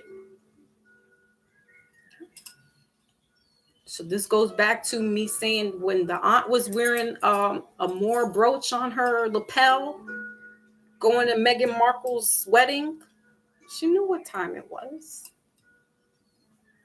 She knew what time it was. So it's not just the color of your skin, because all right, let's go on color of the skin, right? So let's use Nigerian, for instance. And you get a Nigerian to come over here, and you get a guy from Harlem, New York City. Same complexion, maybe same hair type, right? But in that Nigerian's mind, he's not looking at him like, oh, that's my brother. Or that's my cousin. He's just like, this is a stranger.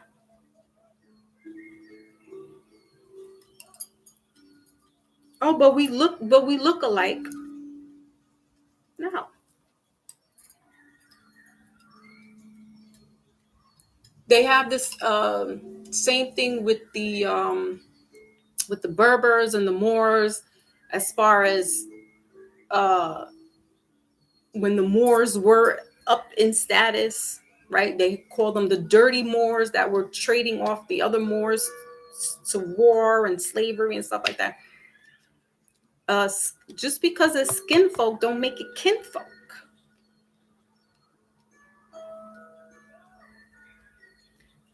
And see, a lot of Americans, Black Americans, in quotations, have this thing with Africa, and I've come to learn the Caribbean too.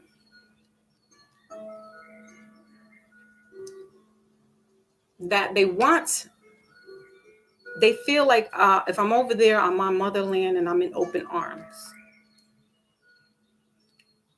But the Africans don't view. So I went onto this website, not website, it was an Instagram site, and it's called Know the Caribbean. And I follow her because she puts up a lot of old Caribbean posts, and y'all know I'm Caribbean descent.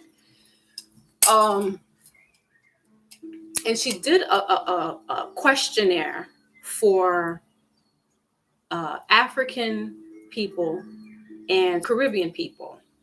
And she asked, do the Africans view Black Americans or Caribbean people as like, long lost family?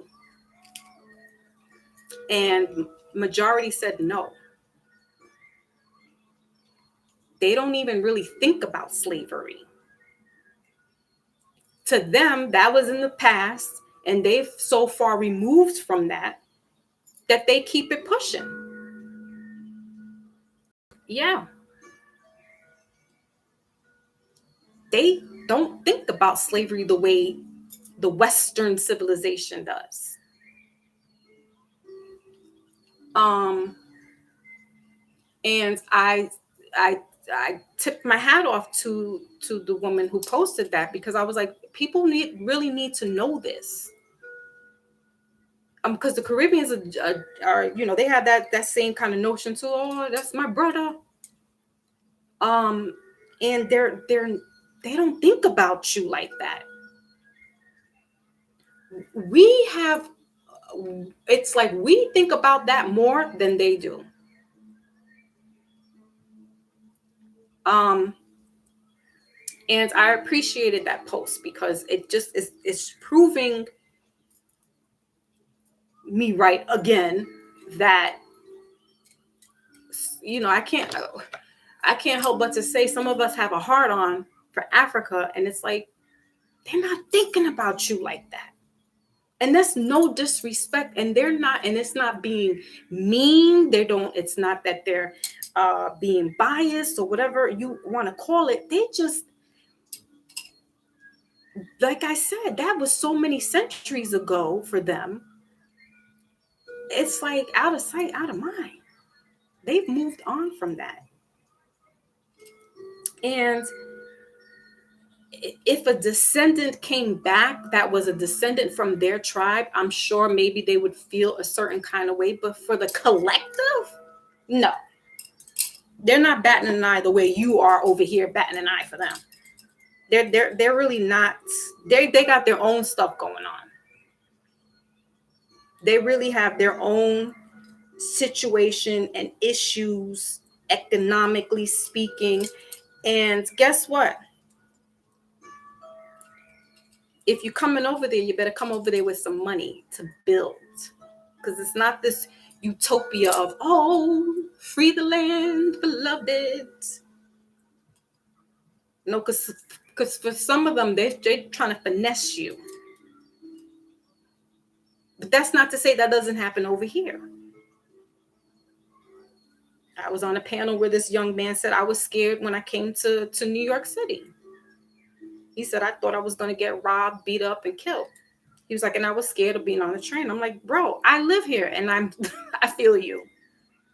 So I'm not saying that, every place is, kumbaya.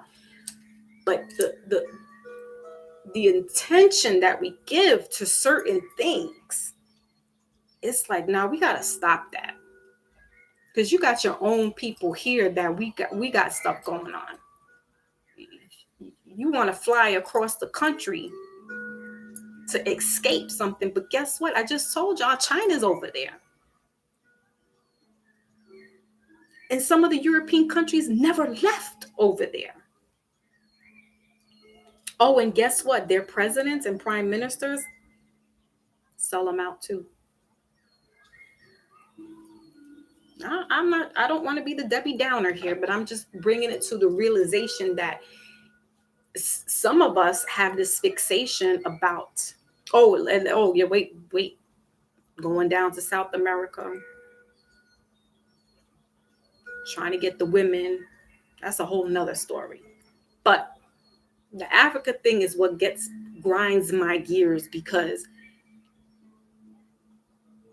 we have the resources here. Sure, the government may not be the greatest, but then name me a government that is the greatest. And I'll wait, because I want to hear which government in which country works really good, that you dropping everything to go be in that country. Right. Good luck. That's not to say it may not work. There are people that have left, the corporation and have gone to other countries and they're thriving and they're doing things. But that's a very small handful compared to the collective. On the grand scheme of things, most of us are caught up with the whole diaspora of Africa, to the people that actually have done it and gone there and are there and thriving. It's a very small percentage. And some have gone and come back and said, I will not do that again.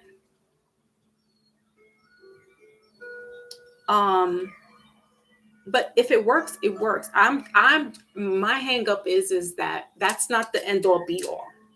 It's not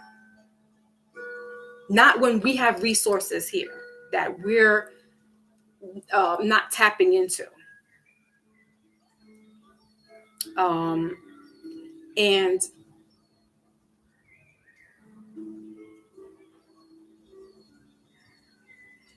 how do we abandon something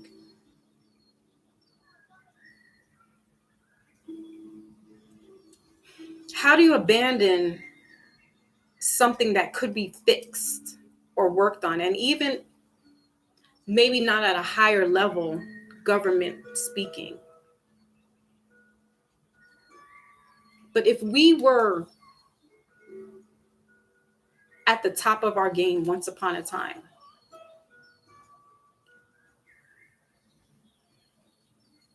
and we had royalty, how did the food become royalty?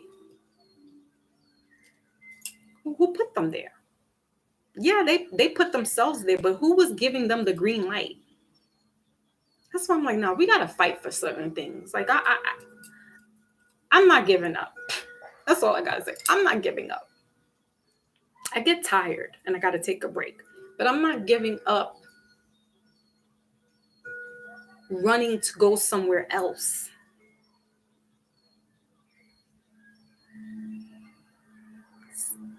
Especially when the somewhere else has the same type of devil that I'm running away from.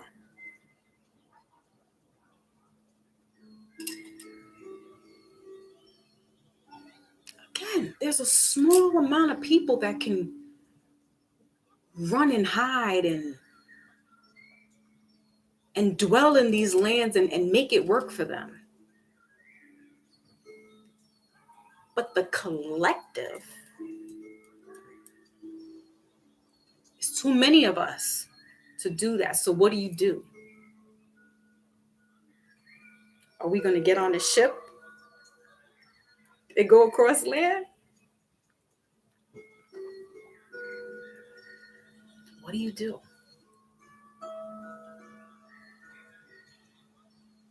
That's right, Hollow. But then that means there's got to be action.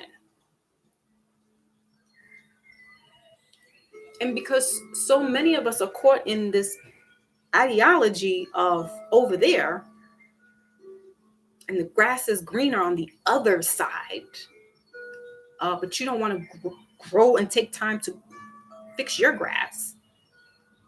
You blame it on systemic racism, which racism, we know that that's not a real thing, right?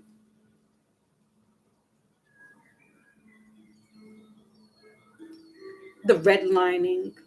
We'll give all of the rhyme and reason why it can't work.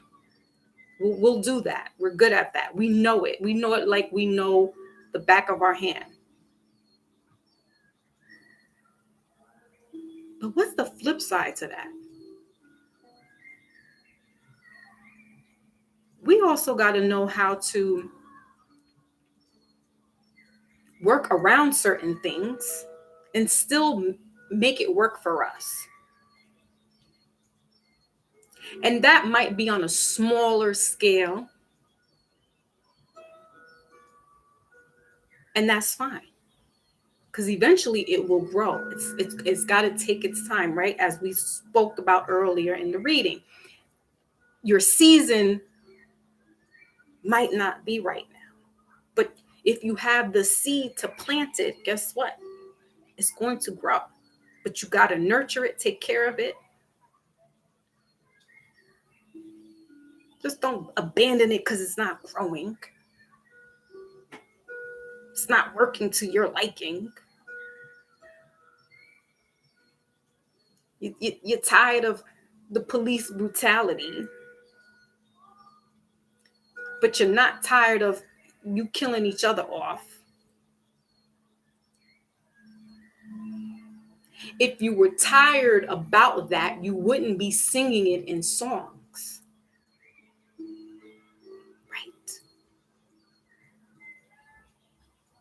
You wouldn't be glorifying in an open arena about how you just killed somebody that looks like you. But you're tired of the police brutality. No. See, we got to fix ourselves. All this running, go ahead. Run. Those who are true soldiers will stomp this out, and we will work this out together. We will figure it out. The Great Reset. Some things have to die and end so that something new can begin. You're not tired.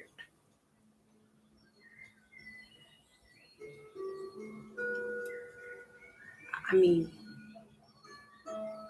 I'm not saying that that's not a problem. That should be addressed, police brutality. But I also understand that if these people are doing their job and you know that you ran that light or you whatever, that's going to cause somebody to look at you, you're guilty. Don't argue with those people. They're doing a job. If you were in the right of way, then you dispute it. But there's a way of how to handle this, right? It's just like somebody coming to your job and,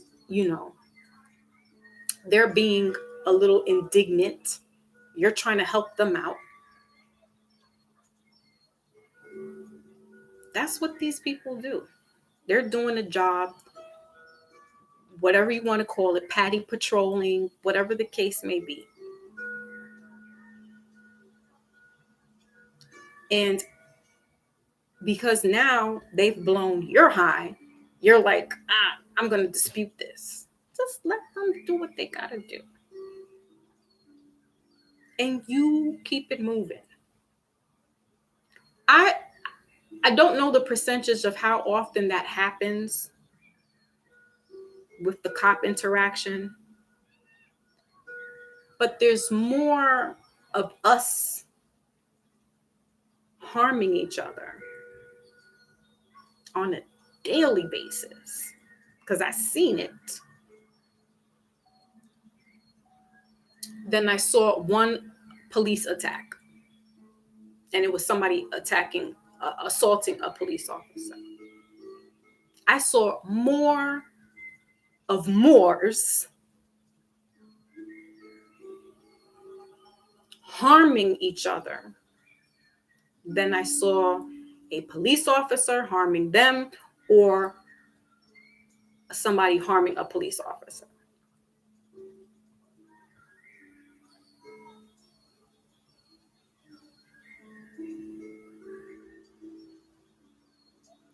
But you want to run to Africa. I don't know. I think it's wild over there too. And they don't have any police. So even if you were looking for somebody to help you with some type of situation, police are really not coming. And if you're a foreigner, they're really not going to be there like that.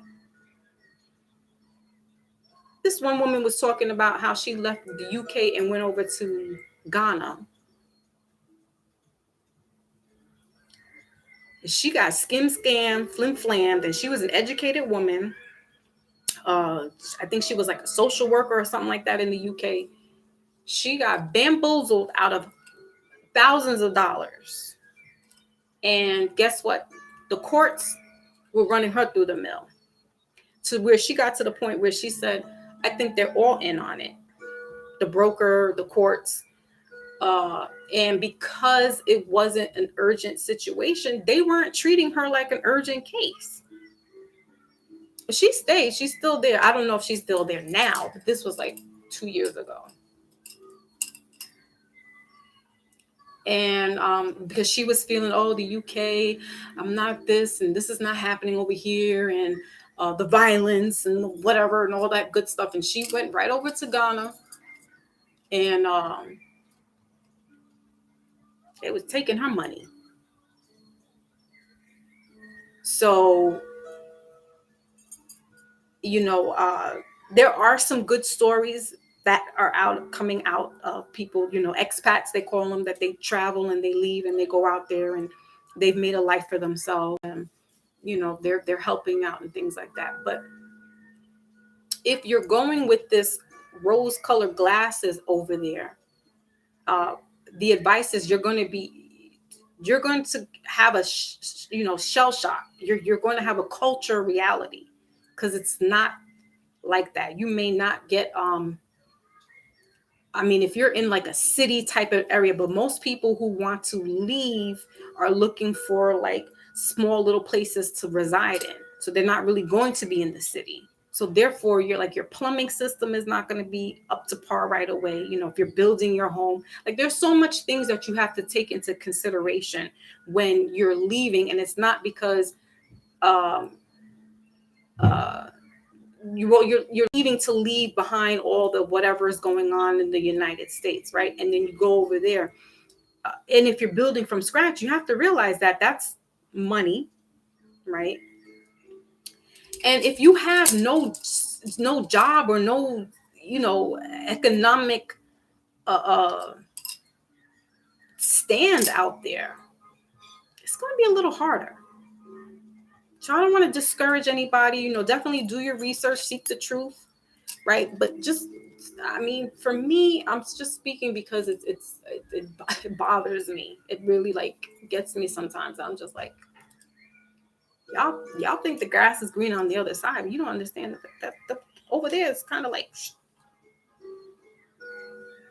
and the same entities work together.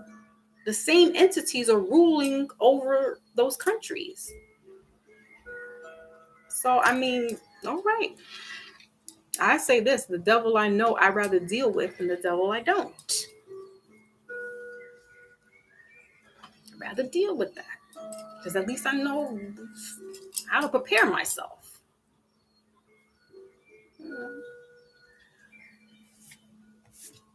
The same thing like with Donald Trump. People like, oh, he's a racist. They all have their own bigotries and prejudices. But he kept telling us things. You just had to sift through his nonsense. But he was saying some things. And now you got this one over here, and it's like, what? You giving money to who?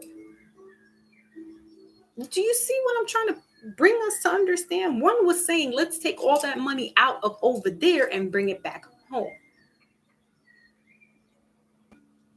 And now you got other ones saying, we giving all our money over there. Why? How?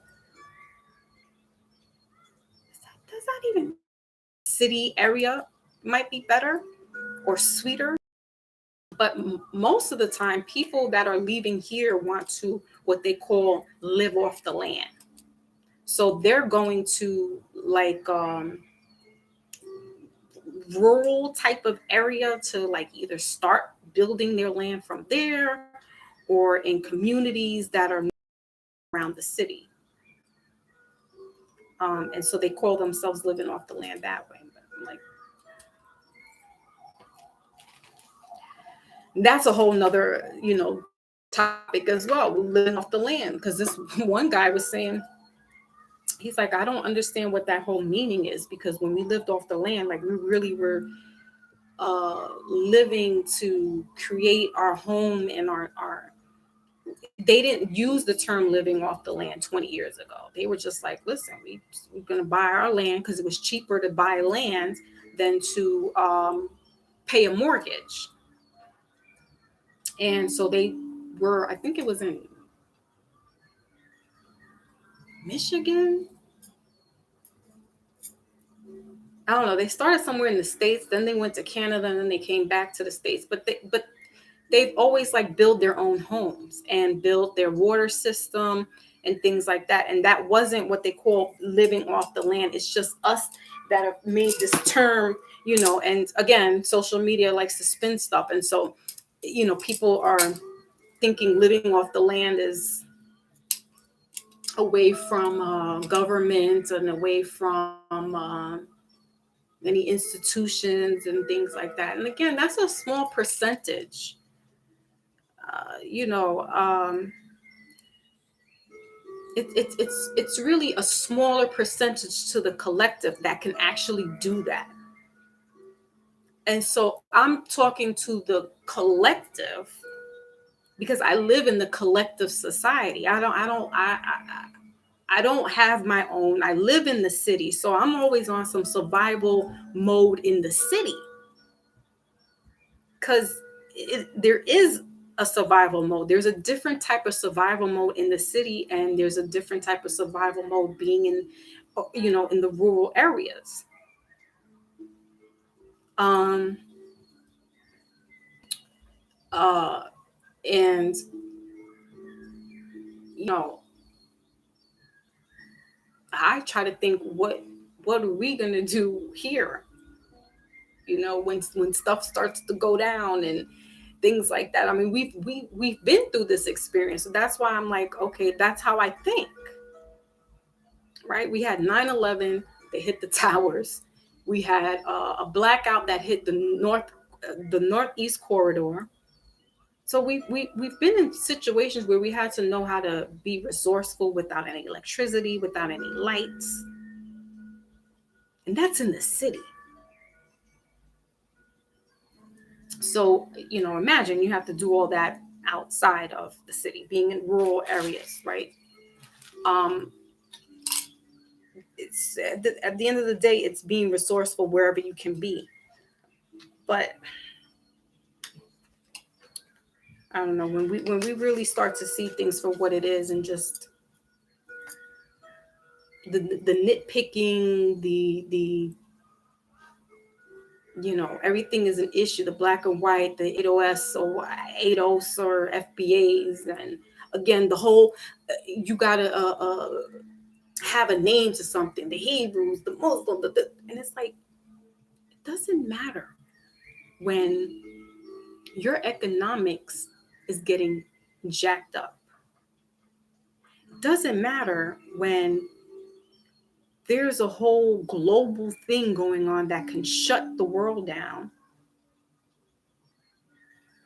that it did in 2019 and 2020. So once that happened, it put me all in a different type of perspective. Like it really doesn't matter who you claim, what set you claim, because everybody got shut down. It's nice and it's great to know where you came from and who you come from and what lineage, and if you have royalty, whatever the case may be. You could be a star child for all I know. But hold on to your truths and then just keep it in the back pocket for when you really need it. Because not everything is required ammo. You don't need to be coming out here talking about I'm a Hebrew Israelite. It's not warranted at the moment. And I'm not picking on them. I'm just saying, like, or a Methodist or Baptist. It's not warranted. We got to talk about the money. We got to talk about this finance. And I'm not talking about reparations. Because that was another thing I had said to the person. How do you ask for reparations? If it was your own African people that sent you on a boat. And the person was like, oh, they were fighting and they had to escape. And I'm like, I get it. I know. But who do you think was rounding up? Oh, wait. It was, they had the guns. And, the tribal people, they didn't have guns.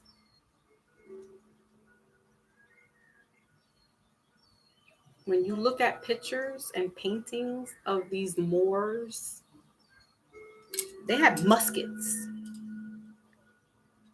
Yeah, they had guns. Who gave it to them? Hell, they could have built it themselves and gave it to the other ones.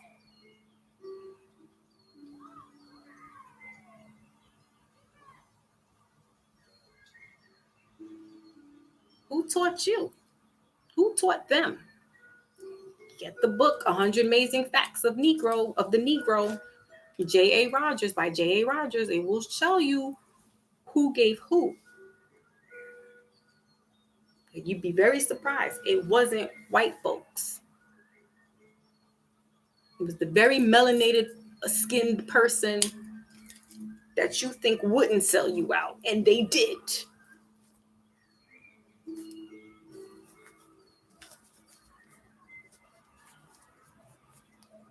Try to say, oh, no, they were running around and they didn't have guns.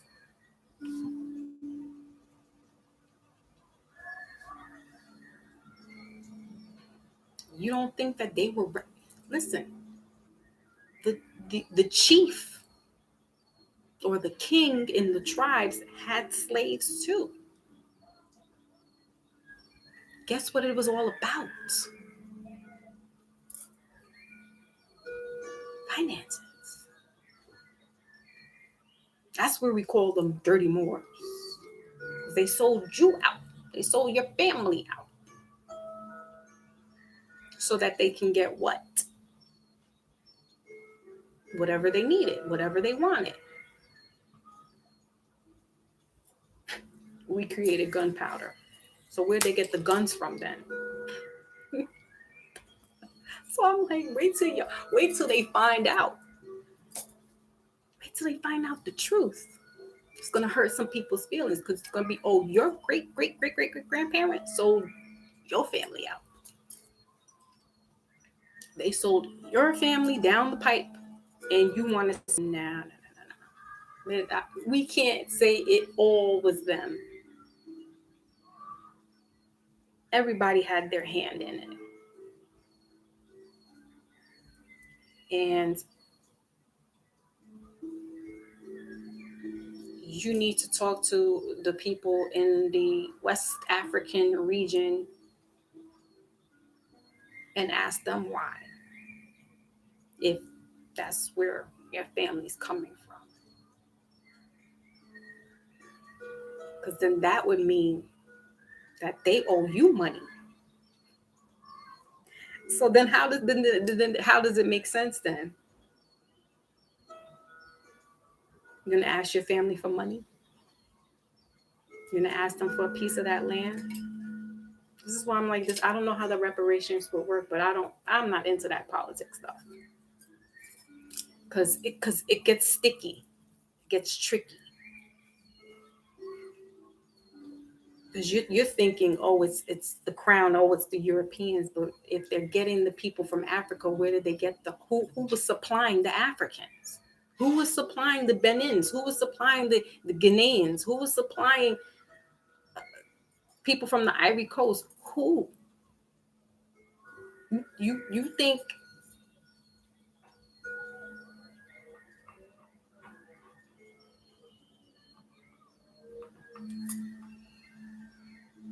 I don't know how many of the Europeans was on the ship.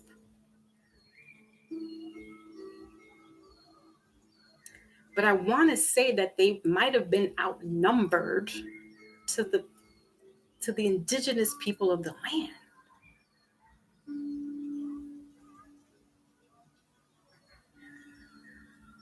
Even if they came with 2 ships, 3 ships, there's still more of you than them.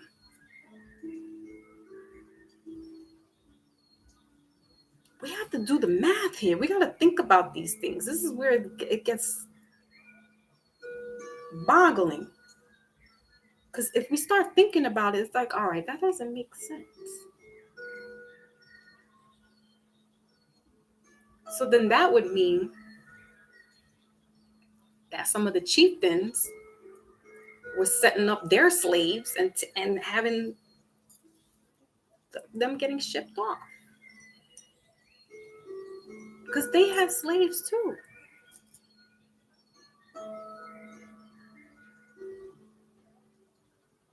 And they were treating them bad. I'm telling you, get that J.A. Rogers book. That book had my mind like, whoa.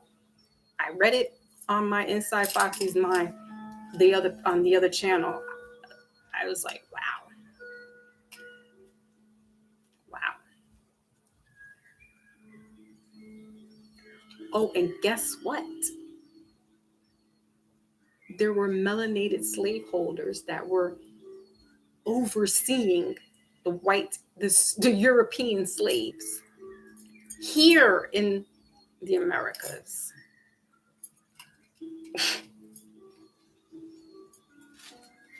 Oh boy.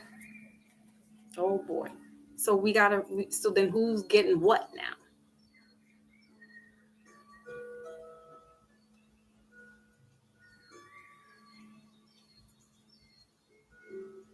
Who gets what?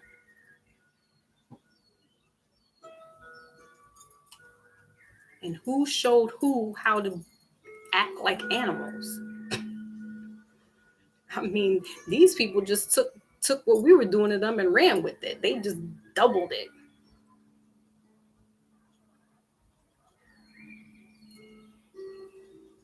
But the melanated person started a lot of stuff, invented a lot of things. And the cycle continued and it goes around and around and around. So, but if we're thinking one place is better and one group of people are better than the others, right? We ready for that part? I mean, where's my book? Where's my book at? That people are not ready for that.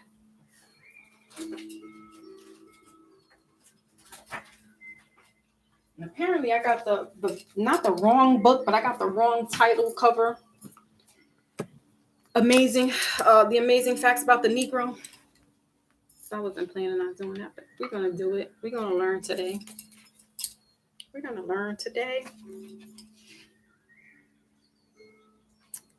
Because I have some stuff, like I had stuff highlighted. Like people gotta read this book.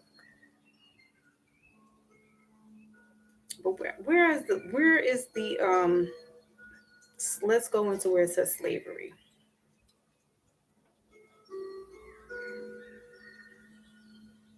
Mm, mm, mm.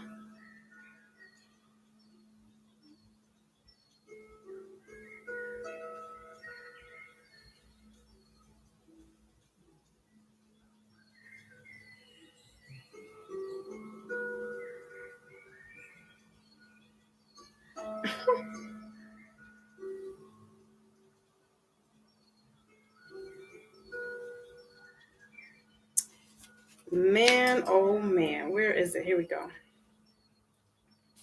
The word, Hollis says, come with it. I'm coming with it, bro. It says here, slavery. The word slave was originally applied to white people.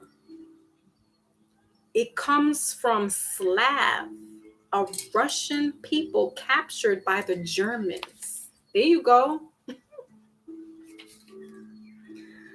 The first slaves held in the United States were not black,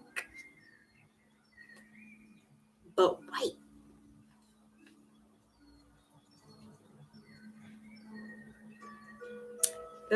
Let me repeat that one more time. The first slaves held in the United States were not black, but white. This is a black man.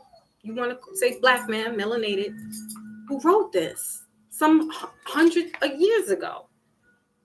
It first was published in 1934, but when he started this, I believe it was 1912.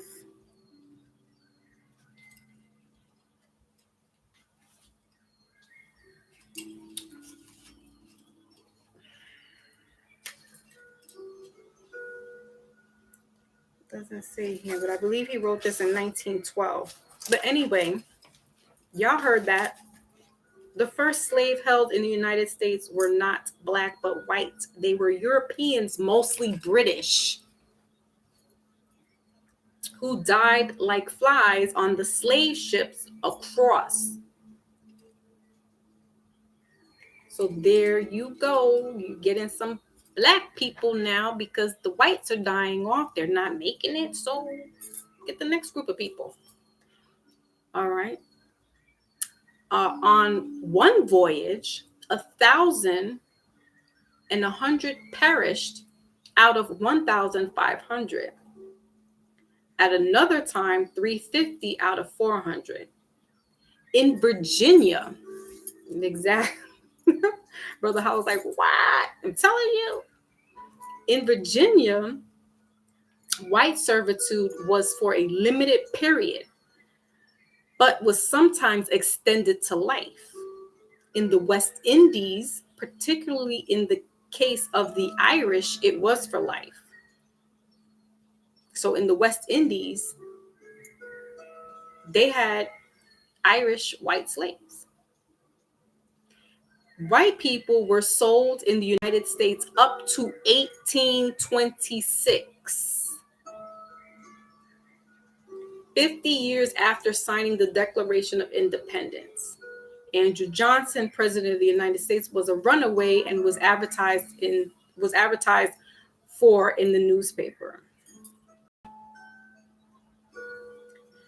Oh my. In 1670, Virginia passed a law forbidding Negroes from buying white people. 1670, Virginia passed a law forbidding Negroes from buying white people. This was 51 years after the Negro had arrived in chains.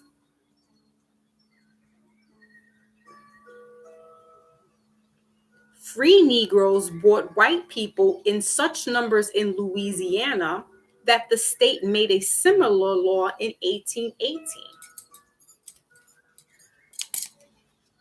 Now the cover looks very different. This is not the actual cover. There's another cover that has 100 amazing facts of the Negro, and it has the Queen of Ethiopia on it. That's the one you want to get.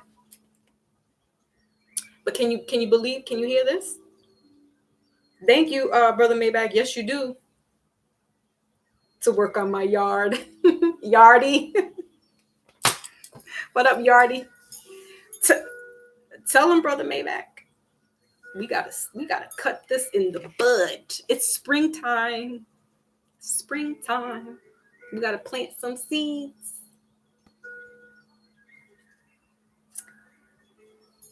Let me read that again. In 1670, Virginia passed a law forbidding Negroes from buying white people. This was 51 years after the Negro arrived in chains. So wait a minute now. Let's do the math here. Let's do some figuring out, some calculations. 51 years before 1670.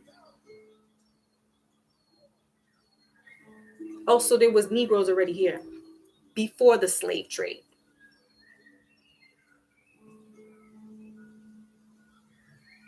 And they were getting white people as their slaves. Okay.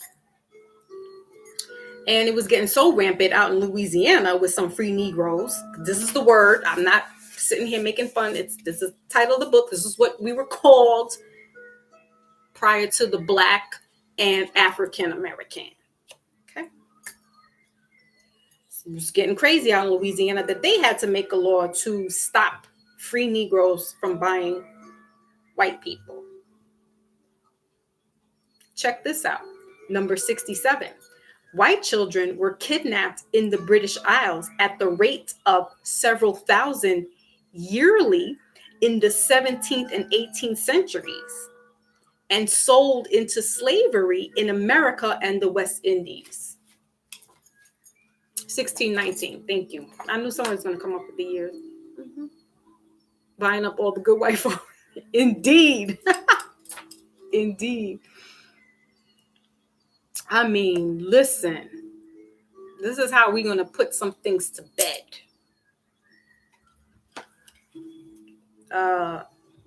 White Americans, North and South, were also kidnapped or seduced and sold as Negroes as late as 1859. That's that reclassification thing. One of the most celebrated cases of a white person sold as a Negro was Sally Muller, who was held in servitude in Louisiana for 26 years. Court after court ruled against her. Finally, her birth certificate was dug up in Germany, and she was freed by the Supreme Court in 1818.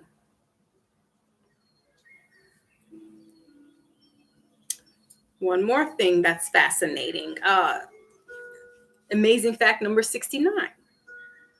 The tax returns of Charleston, South Carolina for 1860 showed 132 Negro slave holders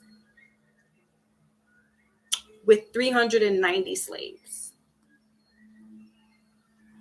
Let me repeat that. The tax returns of Charleston, South Carolina for 1860 showed 132 slave Negro holders with 390 slaves. The Negro slaveholders, like the white ones, fought to keep their chattel in the Civil War. The Negro slaveholders, like the white ones, fought to keep their chattel in the Civil War.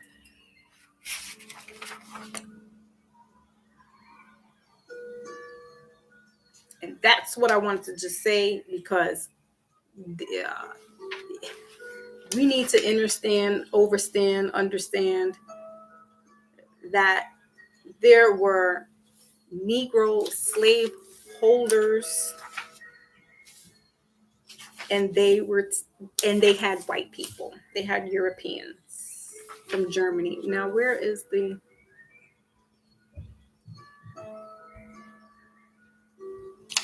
Hold on a second.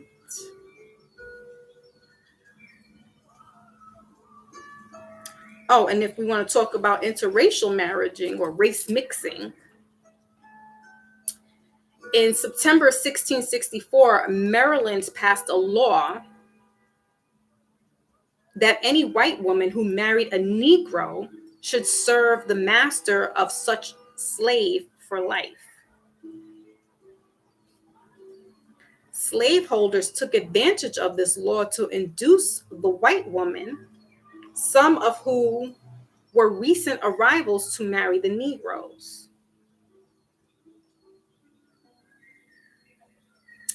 So when we say that there's an agenda, there's an agenda, right? No one party is innocent in all of this.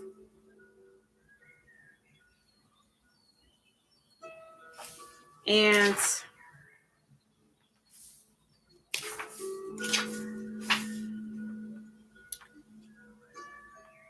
they've been, yeah, here we go, slavery. Okay. The U.S. Census of 1790 showed 100. Yeah, me too, Hollow. The only so I'm reading what he's saying. The U.S. Census of 1790 showed 195 Negro slaveholders, of whom 6 were in Connecticut and 9 in New York. Negro slaveholders, guys, in 1790, 195 Negro slaveholders. That's a lot compared to us hearing that it's a whole bunch of white slaveholders down in the South. And in the North, we're supposed to be progressive. Connecticut and New York? Whoa, baby. In 1830, there were about 4,500 Negro slave holders.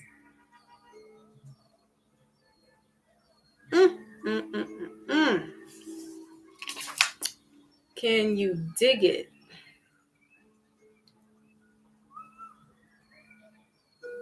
Another book you should read is a book by Carter G. Woodson, Free Negro Owners of Slaves.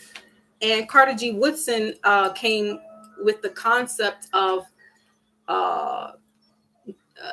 Negro History Week, which is 1 week, second week of or third week in February, which actually now has been spawned by, I think it was Jimmy Carter, the president of the United States, one of the presidents of the United States, to make Black History Month.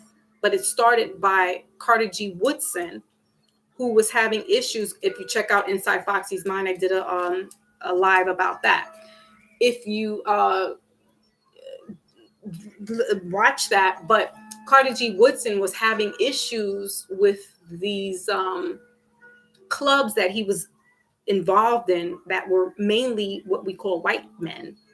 And they didn't want to hear about the Black person's plight. They didn't want to hear about the Black person's issues or celebrate any of their accomplishments. And so Carter G. Woodson made a publication of honoring Frederick Douglass and President Abraham Lincoln by doing a Negro History Week in February. And I think it was the second or third week in February. And Carter made it a Black History Month and he doesn't even really say, in honor of Carter G. Woodson, but that's where it's coming from. All right. So let's go into slavery here.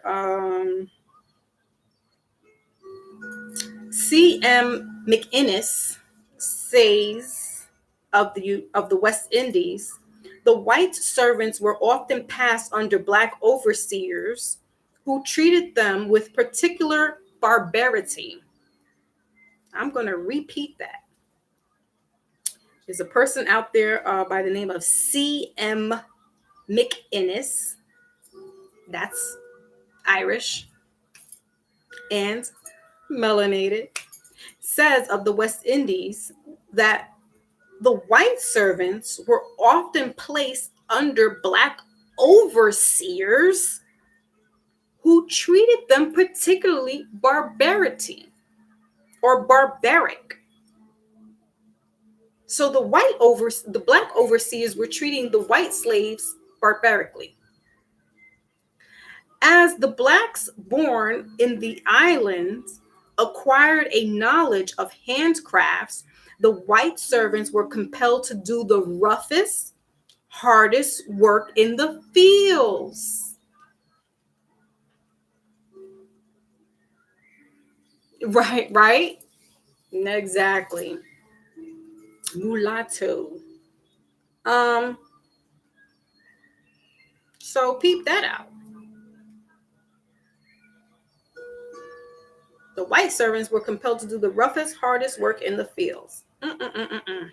Introduction to the Economic History of the British Empire, page 31 through 35, London, 1935.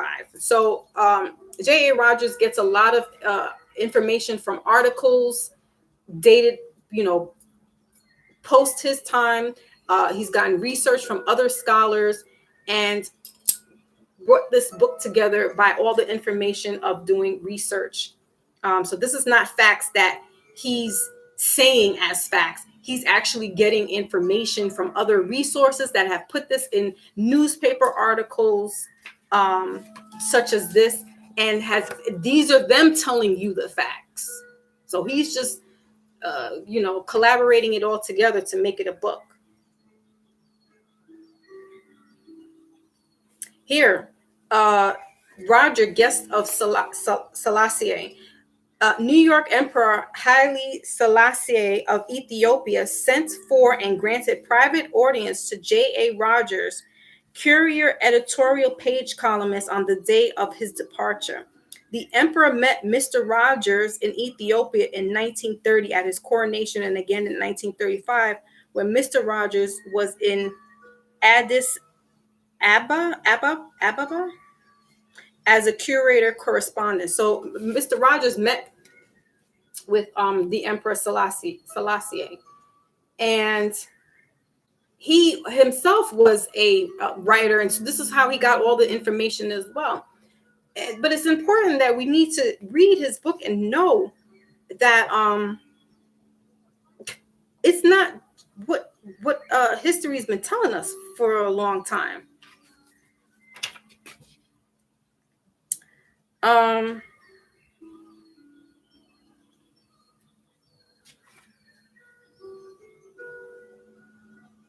Now here's one. Okay, I don't need this notification, but I do need to charge up my battery. Here's one. Let me just, and this is the 100th amazing fact, but let me put my battery in real quick so I don't die out on us while we're talking.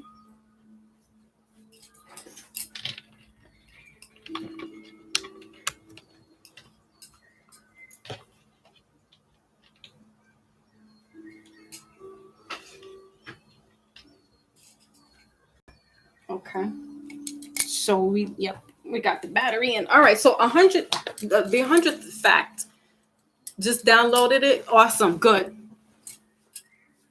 Speaking of the parade, and then he's talking about the clans. Says, speaking of the parade of the Negro Brotherhood in Seville, Spain, 130 in 1926, Arturo Schomburg, curator of the Carnegie Library, West 135th Street, New York City, says it was only human to wish to examine the garments of the Brotherhood of the Negroes after observing the similarity to the white robes and cowls used by Ku Klux Klan of our country. To all appearances, the American organization copied the dress of those believers in Christ. Not even in garments, it seems, as the Americans ordered original. They were evidently copied faithfully from a very sacred brotherhood whose devoted won them the love and gratitude of the Spanish people from king to peasant, pontiff and believer. Today, the descendants of these Spanish Negroes are quite bleached from mixing with their white neighbors. But the old Negro tradition remains. The Negro Church of Nuestra Señora de Los Angeles in Barrio Carmona is still maintained by them. Priests, guides, and others in Seville inform me that the garb is exactly like of the centuries ago. For earlier information on these negritos, as they are called in Seville, see Sunge Análisis de Sevilla, published in Madrid in 1677. Later, the Negroes rose to a position of prominence and had a count, after whom one of the streets is still named. If the originators of the Ku Klux Klan did not copy the garbs of these Negroes, then the coincidence is really amazing. And he's talking about these garbs of Negroes dressed out in Madrid, Seville, Spain. And he's saying, Carter G. Woodson, it's like, those look like those hoods and sheets here in America. And these are actually melanated people dressed up under the hoods and sheets, but it was more of a religious ceremony than it was for a nefarious ceremony. Okay, so again, when we want to talk about who's doing what, it's almost like you're going to have to blame the parents, because the parents done showed the children, right? And I think that's what I wanted to just point out, was more of the slavery, and just talking about, it wasn't just only white overseers or white slaveholders. Clearly, there were a lot of melanated, or Negroes, as it says in the book, slave holders.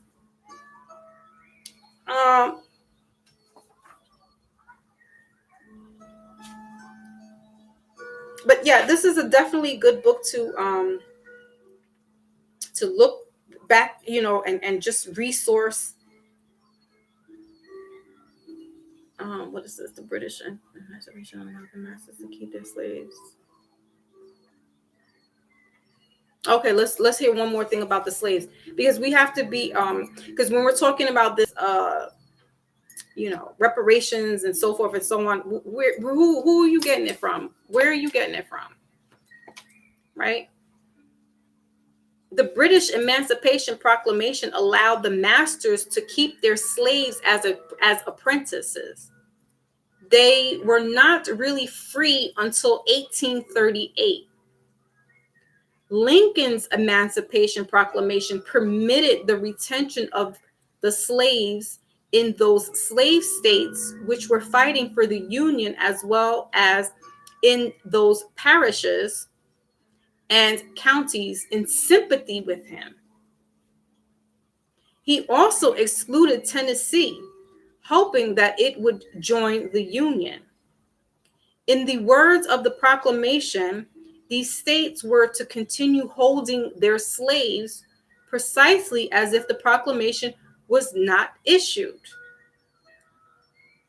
Slavery was abolished, but not by the Emancipation Proclamation, but by the 13th Amendment on December 31st, 1865, 8 months after Lincoln's death.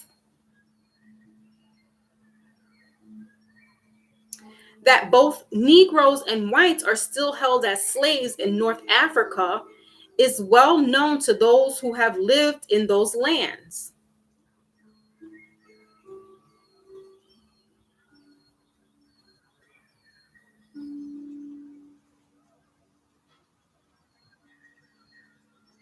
Then he goes on to talk about North Africa and, the Arabian slaves over there and stuff. He says it doesn't have too much information on that, but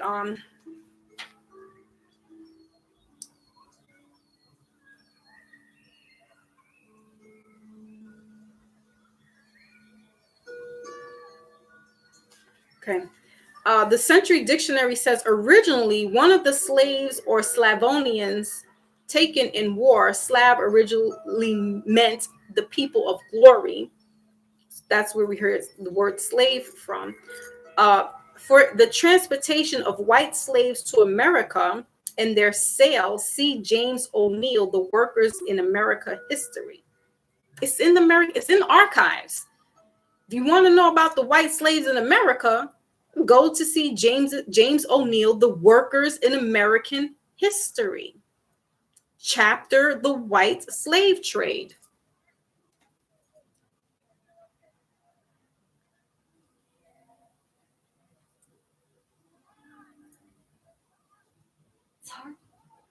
Okay. He quotes one ship sailing in 1745 with 400 Germans. See, that's what I was looking for. I was looking for this. Just getting our ambiance here. He says, Mr. O'Neill in his book, he quotes one ship sailing in 1745 with 400 Germans, of whom only 50 lived to see free America. So this is what I'm trying to say, guys. What in the ship is going on here? You got 400 slaves on this ship, and only 50 arrived and made it. Still, another bearing 1,500 lost 1,100 from deaths on the voyage. These are all German slaves coming over to America, and not all of them making it. So, history time with Foxy. I didn't even want to go into it, but Revelation starts kicking in, and it's like, oh, it's time to talk. Like, I love me doing my cards, but I'm like, I haven't done my Mindful Mondays, and I haven't been on my other page and my other channel in quite a bit. But nonetheless, however we get the message, wherever we get the message, is how we're going to take this. So when we have these conversations of, oh, I'm going over to Africa and I'm going to leave because where are you? What?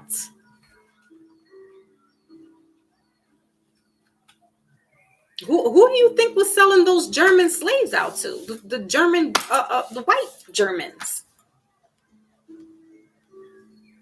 This wasn't that long ago.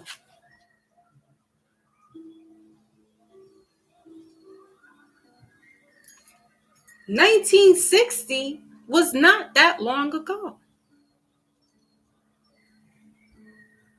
There were still people enslaved up until that time. More so, the Negro or melanated person was, yes. But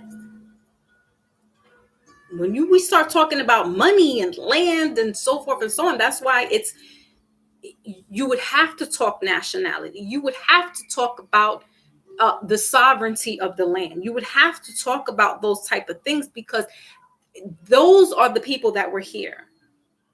You moved on to their land and incorporated your whole whatever was going on, whatever you were doing, coming from another country over here. People already over here were living a whole different life as well. They were shaking and moving and doing their own things. They had kings and queens and so forth and so on here. And I'm not talking about just in North America. I'm talking about Central America, South America, Peru, Mexico, and then here in the America, in North America, we had that imperialism, if you will. We had it here.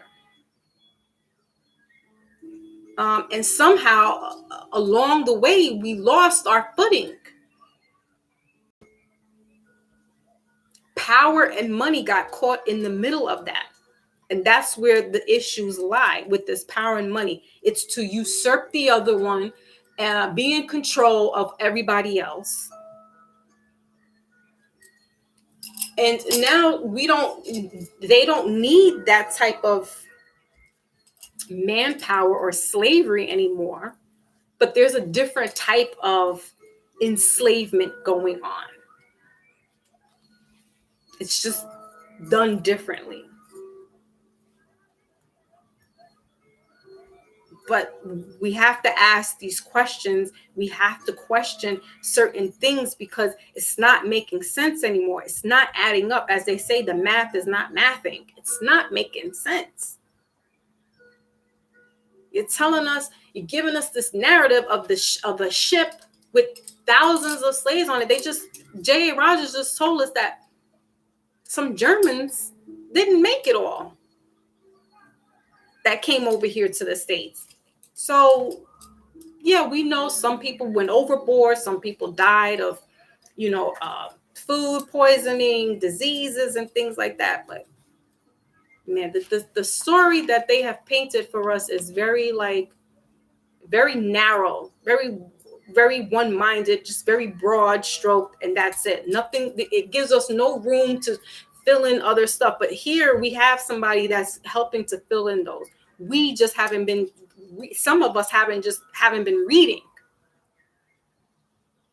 Because when you get to then, really understand and comprehend what was really going on hundreds of years ago, then it's like, all right, you know what? Then none of this stuff can really bother you. You're not going to get triggered because you're going to then see, you know what? I might have been your slaveholder. You're in captor. So we're like, who gets what? What gets divvied up here?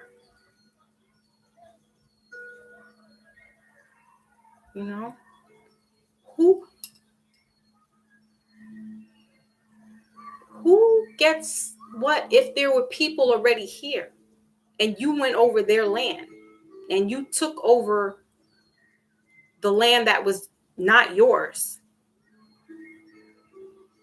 Who do you get what I'm saying? Like, it becomes this madness. That's why I'm like, be careful with the truth now. Be careful with seeking knowledge and seeking the truth, because it gets you in your head. You get all crazy with it. It gets maddening. It really gets mind-boggling because it's like, wow, I didn't know that, and now I do. Nature Knows No Colors by J.A. Rogers is another book to look at and read. Excuse me, because I got that book recommendation by Brother Sabir Bey, because we need to read these books so that we can get over this hump of calling yourself something that somebody else called you, and that's not who you are. But we're running with it because we fit the shoe, if that makes sense. And for a long time, our parents, our grandparents, they sat there with the "I'm Black and I'm proud." We heard songs, we saw protests, and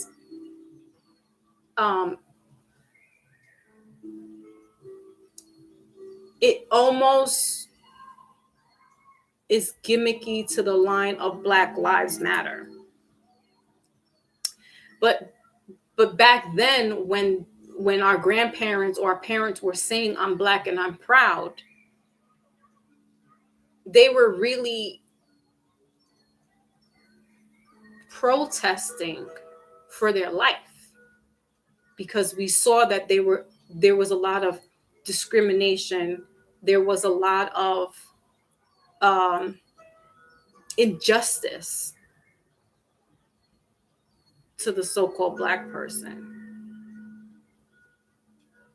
So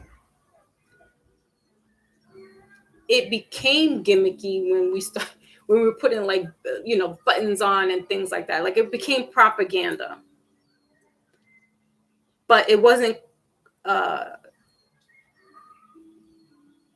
co-opted by any government type, or any the way like Black Lives Matter, how that took legs and ran with it.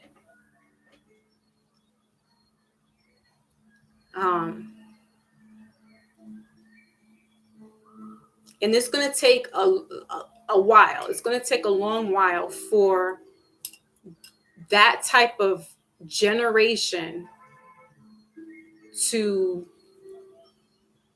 die out, if you will, so that this newer generation that's realizing it's not just, and I'm not here saying, we're not doing the whole all lives matter. We're not doing that. We're not doing blue lives matter. We're not doing all that. We're not doing all that.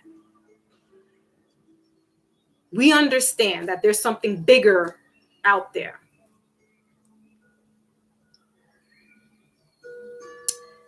But what I want to say is that there will come a time when we will understand it all. And then we can move past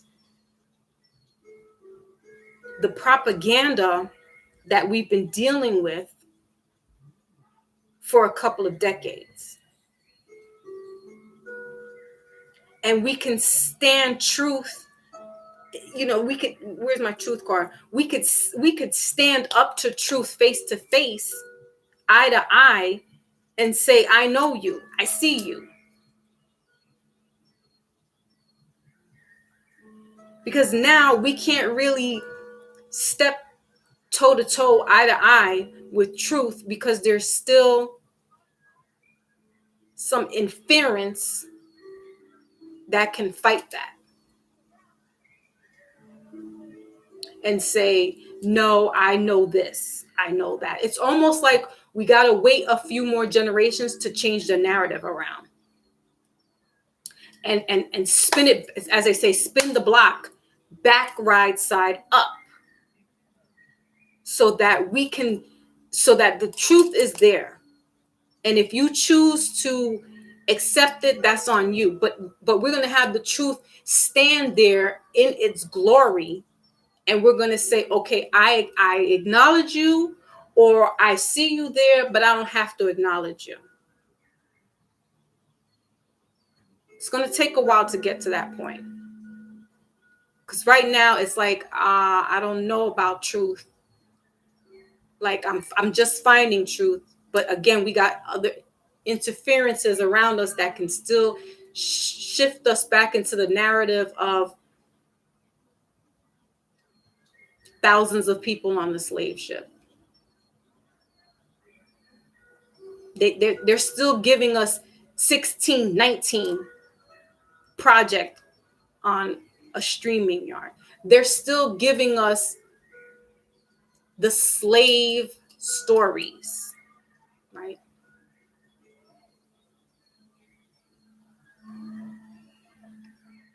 So that your parents who are still around and grandparents who are still around to corroborate the Black and Proud movement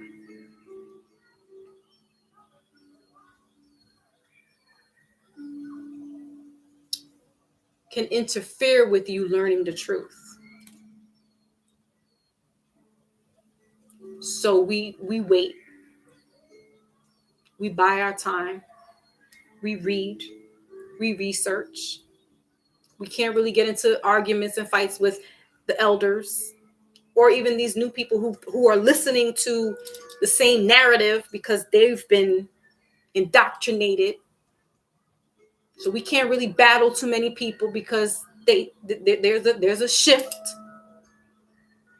We just got to sit back, let it happen. Because the time will come, like I said, truth will stand in her glory. And you could be face to face, toe to toe, eye to eye, and say, I see you. I get you. And now you could be on the right side of truth, or you can be on the outside of truth. But truth is going to stand free. eventually. And we will, those who know, and we'll be like, all right, we've arrived. We've arrived. So get all this information now, get all this knowledge, read, research. Doesn't hurt to hear some YouTube scholars. Because this is, we're at that cusp, the precipice of knowledge. I know things, there's that barrier, but people still trying to keep the information concealed. So we're at this tipping point, and we're going to have to ride it out. We're going to have to ride the wave, because it's not much you can do. Like they said, the truth will set you free. Eventually everything is going to come out, or most things will come out. And that's the only thing I could really say, is like the truth will just set you free. Eventually the truth will be free, and then it's like, all right, we know now. But until then, what we gonna do? All right, guys, I'm gonna shut it down. I didn't expect to be here that long, but I guess I had to. It had to come out, right? It really just had to just be said. But I appreciate everybody coming through. My Lotus for holding it down. Big Cat came through early. Brother Maybach. Brother Hollow's been here all day. So salute to him. He's been rocking out all day, and I appreciate him. Thank you so much.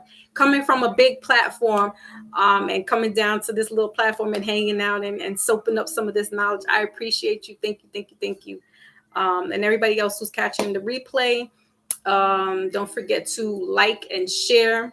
Thank you, Brother Maybach. Don't forget to like and share. You don't have to if you don't want to, but definitely hit the notification bell, and do hit the like button as you're on your way out. And if anybody's interested in getting personal readings, again, you can hit the link there in the description, or in the like and about section, and you can book a personal reading with me there. Next week we'll be doing all signs. Next week, Wednesday, all permitting, I can do next week's. We're going to be doing all signs for the Aries season. So all you Aries, I don't think we have too many Aries in the group. Whatever, we're still going to do Aries. I'm going to read for all signs. So grab your popcorn, get your water, get your fruits, because it is a long read. I do for all signs, all the way from Aries, who's to however I do it, because I put in a Lady Fresh came through too. Can't forget about her. Yes, Maybach says, be safe, stay vigilant, and move militant. That's his catchphrase. Yeah. Stick around. I will send a notification out for everybody in regards to the all signs. All right. So with that all being said, catch you on the flip side. Peace.